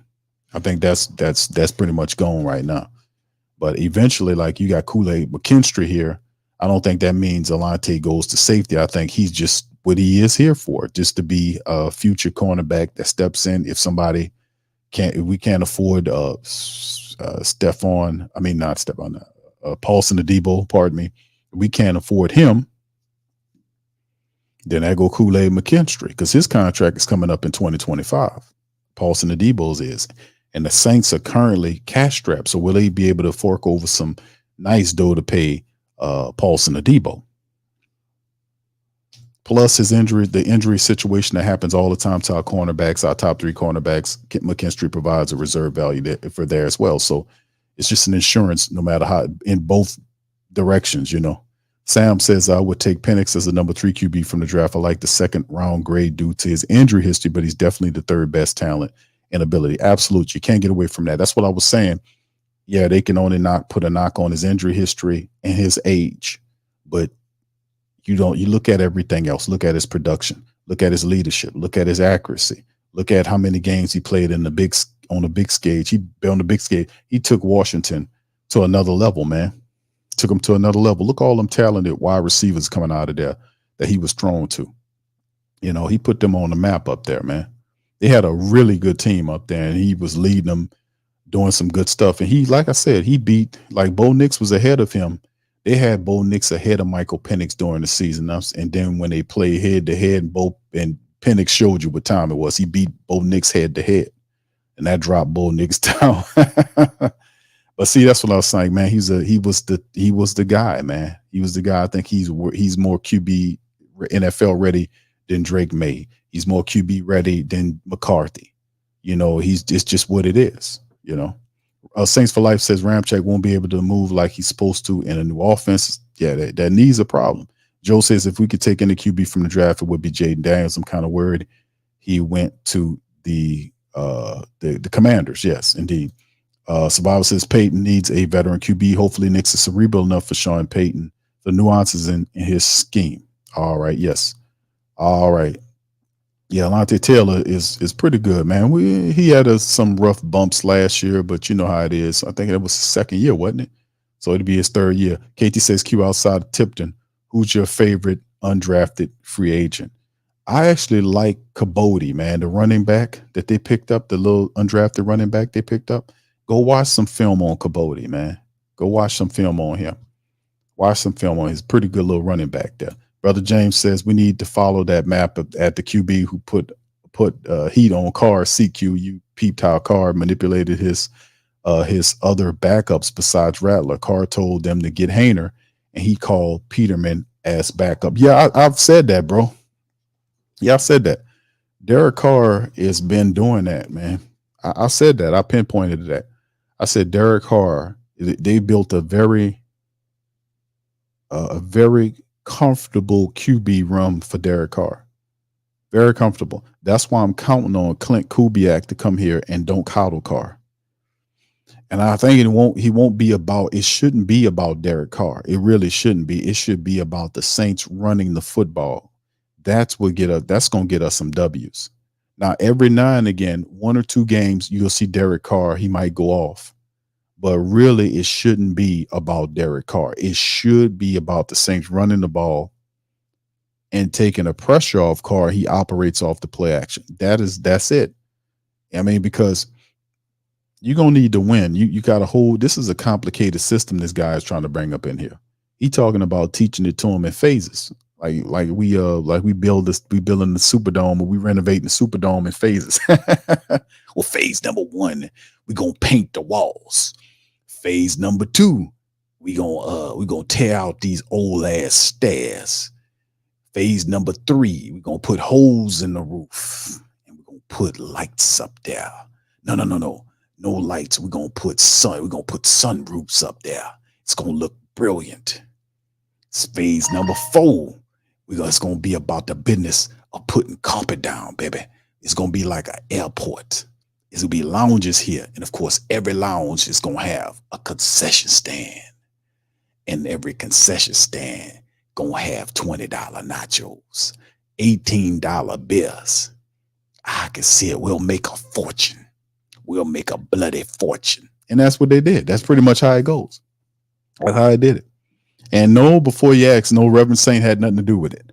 But listen, that's what I'm saying, man. Yeah, he did. It's a very comfortable situation for Derek Carr, no doubt. He has Nate Peterman, which is his backup quarterback from the Raiders. Jake Haener is a guy that he handpicked to be his backup, and he said as much as like, yes, when I'm finished playing, Jake Haener could be the guy. Well, he didn't want any competition, and the only competition the Saints had in challenging him was Jameis Winston, and Jameis Winston is a Brown now. Now, Clint Kubiak did get Spencer Rattler here, but this would be a stretch of the imagination to say Spencer Rattler would challenge Derek Carr in any capacity. It's a very safe room for Carr. That's why I'm not counting on Derek Carr in that capacity. I'm looking at the Saints learning to run the football. That's what I'm looking at. Running the football and him operating off the play action.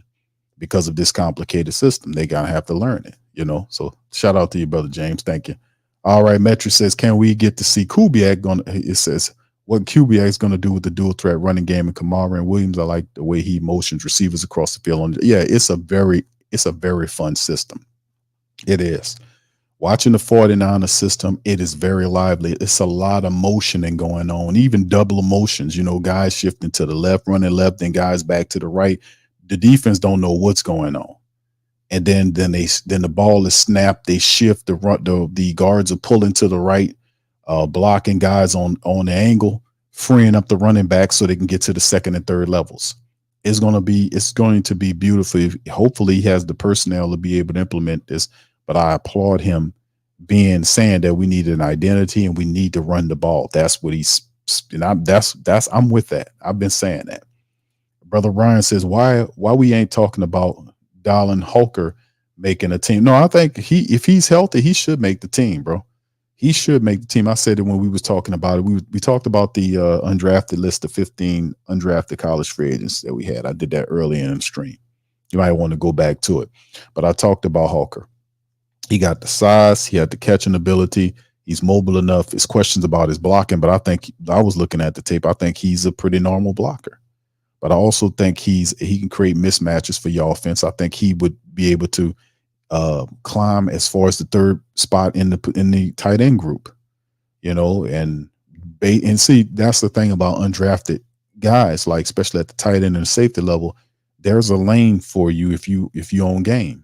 If you own game, there's a lane for you to take for the safety and for the tight end, because we're looking for that guy, because that's who we got sitting on top of the tight end group right now. It was a guy that was the back of the wide receiver room several years ago, and now in a couple of years or 2 or 3 years later, he's your best tight end. People forget Juwan Johnson started off as a wide receiver for the Saints. He was at the back of the wide receiver room, the bottom of the chart. They switched his position, and next thing you know, he's the best tight end. He went past Troutman. He went past Nick. What's the guy? Vanette, garbage ass Vanette. He went past all of them, and he the tight end, got paid and everything. So that should be an incentive for a guy like Holker to be able to step his game up and get there. So yeah, I definitely think he can climb. James says, "Q, Becton signed with the Eagles." Yeah, we talked about that, bro. The Saints they got a lot of. Saints, they don't have a lot of money, bro. So I don't anticipate them making any, and I don't know how much Becton got signed for, but they're not going to do that, bro. They're going to rely on these, our young offensive linemen. They're going to rely on these rookies and what we have to try to win. That's a lot of pressure, but in the end, it's just what it is. It's just where the team is economically. And we should have known that, bro. Eventually it was going to come to this. Sam says 100% we can't rely on Carr being the main thing on offense. He's got all the talent you need at QB, but he does have the killer instinct needed to be the main piece of the puzzle. He does have the gambler nature because he's a deep ball thrower. Carr, we can't, we remember to always look at players' nature. They're going to always go back to the nature. You can coach them up as best you can, but remember the nature of the person that is the player. Remember their nature, because they're going to always default back to that. Remember that when you're thinking about these people. And Derek Carr is a deep ball thrower. He's a gunslinger. That's what he is. He's a gunslinger. He loves to throw the ball down the field. That's what he does. And when his arm is right and his mind is right, he can really do that. He's a one-hitter quitter type of dude. Put that ball out there, let Chris Olave, let Rashid Shaheed run up under it and go to the house. That's what he is. Default. That's what he does. He's a gunslinger. And usually when you're a gunslinger, you get in trouble, because you try to put the ball somewhere you don't belong. That's why I said minimize him touching the ball to throw it like that by giving him a running attack. At least if you're running the ball effectively, that's one less defensive player in the secondary that he has to worry about throwing an interception to. You get what I'm saying? That's why I said that's why he looked decent. He looked pretty decent against teams later on in the year, because when the Saints started to run the ball, the safety had to commit up to the line of scrimmage. They had to commit to the running attack. And when he get an opportunity to do that, when that play action started working, he get one-on-one opportunities to just throw the ball out there. And our wide receivers are good enough to beat the one-on-one matchups. But if we running the ball effectively, that safety got to come down there and try to help out and run support. And then you got that chance you could throw that ball over the top of his head. That's the idea. It's not, it's not a difficult thing to pick up. We just got to learn that we got to run the ball. That's why I said we got to take it out of his hands, All right. 504 says he said, wait 1 goddamn minute, Q. Them nachos were damn good. Oh, hold on now. That was hold on. Let me tell you, wait 1 damn minute. Those guys, I'll tell you, those nachos were damn good. Mickey, you didn't pay for them nachos. Oh, well, of course not. I'm Big Mickey. I go down there.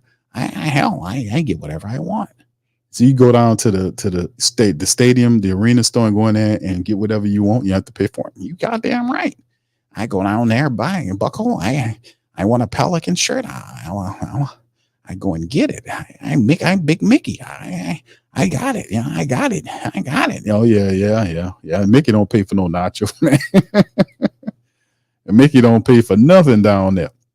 Ty says, I'm excited about the tight end from Colorado. Yeah, we just talked about him.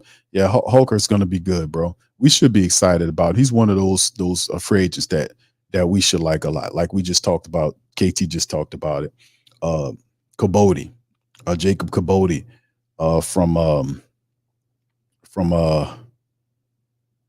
Lafayette. And then you have the safety from TCU. That's what's his name? Bradford. Oh, let me pull the list up. I don't even have to try to guess at it. Let me just pull my list up here. Yes. Yeah, Millard Bradford from TCU. The Saints picked up 1 safety in free agency. Now, whether they sign another guy and bring him in, we'll see. But for right now, as far as the undrafted guy is concerned, Millard Bradford, he's undersized, but he's a good safety. He can climb the chart a little bit. They like their defensive ends, but I don't see these guys getting like the DEs. The defensive end position is so crowded right now. I don't see a lot of these guys kind of catching on there at the defensive end position. Linebacker is crowded, but the secondary does have some spots because we do have some opportunities in the secondary, to be honest with you. But like I said, one of my favorite, like remembering these guys like Caboti from Lafayette, watch his tape, very exciting running back. And then you call about Dalen Holker from Colorado State. So the kid could play, like I just talked about him. Another guy I talked about, an undersized wide receiver from Yale, Tipton, that KT was congratulating me on. But yeah, Mason Tipton from Yale, y'all need to look him up too. These are good football players. Now Tipton's undersized, but incredibly productive, really solid wide receiver. And he got the intelligence too. So those are a couple of the guys, man, that y'all need to do some research on, man. Check them guys out. All right. KT said, I'm telling you, don't sleep on Jermaine. Oh, I'm going to look him up, KT. I'm going to look up Jermaine Jackson. Don't take it personal. Kyle Sheets, I'm going to look him up too. I heard of Kyle Sheets from Slippery Rock. Yeah, I heard of Kyle Sheets. But yeah, I'm going to look up Jermaine Jackson, KT. You don't take it personal, brother. All right, backwoods. Alker can catch the ball for sure. Saints for Life says, I was surprised we landed Colorado State tight end. He has good speed. Yeah, he slipped through the cracks. Jermaine, what's up, bro? Says, do you think Rattler can take Carr's job? Not right away. Not right away. I don't think nobody right now can take Carr's job away. I think it's a great distance, a gap between where Rattler's at and where Carr is at. Carr is $150 million quarterback that the Saints will give every opportunity to hold that position because they need to justify the money, and his success is based on their success. If he fails, Dennis Allen fails, and it probably means that Dennis Allen will be fired. So they're looking for him to kind of step his game up and be all world, so to speak. They're going to try to protect him the best way they can. So, but I see it's a great distance between anybody else that's in the quarterback room not named Derek Carr. Todd says, Kubiak says he wants to be successful running the ball against 8-man fronts. Yes, we just talked about that. Just mentioned it. 504 Coles, thank you, bro. Appreciate you. Frederick, shout out to you, my brother. Brother Terrence says next month, rookie mini camp should be interesting. Yes, sir. May the 10th for 2 days. It's May the 10th to 12th, I want to say.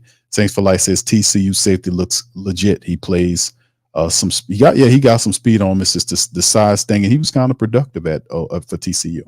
Yeah, those are three guys that I really like. Brother Brian says the Saints are like a damn bad girlfriend. They keep drawing me back in. I'm excited about this season. Yeah, bad girlfriend, bro. Damn. Yeah, you got to watch out for that, brother.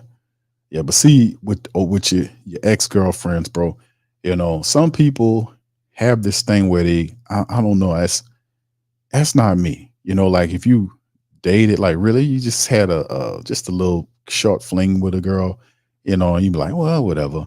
But if you like dated a woman and you was with her for a while, and then it depends on how y'all end. Because naturally, if you don't end good, you ain't gonna want nothing to do with them, And it really depends, man. It really depends. So, you hang around your ex-girlfriends, that flame gonna kick up. And that old flame gonna kick up. So, if you don't want to be a person that cycle back, you want to be progressive. You don't want to be caught in the cycle. You want to progress further and just keep on moving and grooving. And you might want to keep some distance, wait. Because unless y'all both change, you're probably going to end up getting the same result. Somebody got to change. Somebody's got to change. Mindsets, something, things have to change. People got to see fault.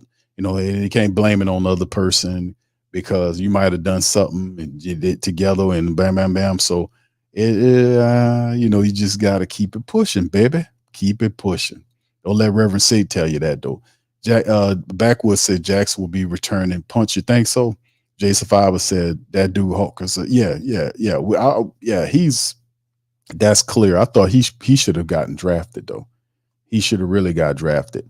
All right, fam. So listen, man, we're gonna get ready to get out on this thing. Listen, man, I appreciate y'all for chiming in on an episode of the Coma, man. Listen, we're gonna be back on Monday, family. We're gonna be popping back up on Monday. We're gonna be talking and going over some more Saints related stuff, man. But yes, they're gonna have a few. The Saints, don't be surprised if Saints make some moves and sign a few free agents, man. Veterans, that is. But like I said, the Saints cap situation. Hold on, let me kind of go into that because I know eventually we're gonna start looking at that because they're gonna have to sign some of these guys down the line. Hold on, give me a second, fam. Let me kind of get the Saints cap situation right quick. I think we're just still over 8 million right now. Yeah, just over 8 million in cap right now. The Saints are as a team, so that should be changing. Down the line, it's the Saints. After the draft, they look to try to sign some of their free agents, so that's going to take a little bit of that 8 million and spend a few bucks on a veteran, maybe one or two veterans to come in. I'm thinking around the offensive line, that type of thing. But I'm not expecting like this free agent period. Seems like the Saints are not going to have a lot of going ons in terms of signing veterans and all this. They seem like they're going to kind of keep it pretty cheap and, and try to find cheap guys to kind of fill in with that. Katie says, Q, Reverend Saint and Slick Mickey were in Ross's arguing over the last pound of Cajun turkey. Hold on, baby. Baby, let me tell you something. That's my damn turkey. I don't know where you come from. I was standing up here and that old girl over there, she seen me, baby. Baby, don't play with me here. Baby, see, they cutting that stuff with that thing over there, baby. I don't need them to do that. Baby, I got this on me right now, baby. Baby, I'll cut you down the middle, baby. Baby, I'll slice and dice you, baby. Oh, hold on now. What the? Hold on, guy. Hold on, that's enough turkey for everybody. What are you talking about? That's ridiculous. Oh, hold on, baby. Baby, don't call me. You called me what? I didn't say anything. Hold on, look, I know who you are. Reverend Saint, listen, I heard of you. I'll tell you something. Listen, I don't want to be mean, but I keep that thing on me. I don't want to. I'll set it off in here. Baby, you can set it off all you want, baby. Baby, let me tell you something, baby. I got you, baby. That's how it will go. It would be a bad situation. Reverend Saint ain't sharing his Cajun turkey with nobody. And Slick Mickey trying to back down. Slick, hold on. I got that thing. I ain't with Reverend Saint. I'm gonna tell you something. You messed up. You brought a knife to a gunfight. Oh yeah. Oh, it'll be something terrible, man. We don't need to see that, man. We don't need to see that at all, brother. We don't need to see that at all. Oh, you brought a knife to a gunfight. Oh, I got you. I won. Yeah, we don't need to see that, Mickey. Don't hurt him. All right. So anyway, with that being said, fam, listen, I'm going to get ready to get out on that, man. Listen, I appreciate y'all for chiming in on the show. Y'all do me a service, hit the like button, hit the subscribe button. And by all means, feel free to share the show on social media. I will be back on Monday. We'll cover some more Saint-related content as well. Also, the Pelicans play tomorrow. Could possibly be they're facing elimination. Pelican post-game report. It's our other platform. If y'all want to look that up, you can feel free to go to YouTube. Just put Pelican post-game report in there and subscribe. We do Pelican content for those who might not know. Pelicans facing elimination tomorrow. Willie Green came out in a press conference and spoke about adding some more offense. So does Jordan Hawkins, does Matt Ryan, does those guys get an opportunity to play? Talked about that on the show. Like I said, man, been doing that show for years, man. And all this, every time we talk about something, them people always turn around and do what we talked about. It's weird, huh? Real weird, huh? But anyway, with that being said, I'm going to get out on this, man. Y'all have a fantastic rest of y'all night, man. And I'm going to holler at y'all on tomorrow on regular stream and also on the Pelican Post Game Report. Much love, and who that to? Yeah. Boogie like Vincent, I'm a who that. I'm a who that. Long as I'm living, I'm a who that. Lose or winning, I'm a who that. Sports Coma, yeah, this is where we do that. Where we do that, where we do that, where we do that, where we do that, where we do that, huh? Boogie like Vincent, I'm a who that. I'm a who that. Sports Coma, this is where we do that. Where we do that. Welcome, welcome, welcome. Somebody please better help. Running this thing like Elf. I thank God every day I'm not a felt. Go to YouTube Live with Big Q and the guys. If you ain't ride or die, the bandwagon get flipped. Been marching in, that was way for the ring. I was yelling out your shame for the championship. Bucking on town, duck down. Falcons, pluck, get shut down. Panthers ain't much touchdown. The vision really belong to us now. So much hate on the Saints, you could probably tell. Ever since Bounty Gate hit the NFL, when things seem fishy, then you probably smell the crooked referees or Roger Goodell. Yeah, running like this, and I'm a who that. Every day I'm living, I'm a who that. Lose or winning, I'm a who that. It's the Sports Coma, this is where we do that. Where we do that, where we do that, where we do that, where we do that, where we do that. Boogie like this, and I'm a who that. It's the Sports Coma, this is where we do that. You're listening to the Sports Coma with Big Q and the guys on the PRO Media Network.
WhoThatDaily.com. That's right, the WhoThatDaily.com. Your one-stop shop for everything New Orleans Saints, New Orleans Pelicans, LSU Tigers, even the top flight boxing news. So if you're a Who That and you're looking for a place to stay up on your team, WhoThatDaily.com is your site. The WhoThatDaily.com for the sport Who That in all of us.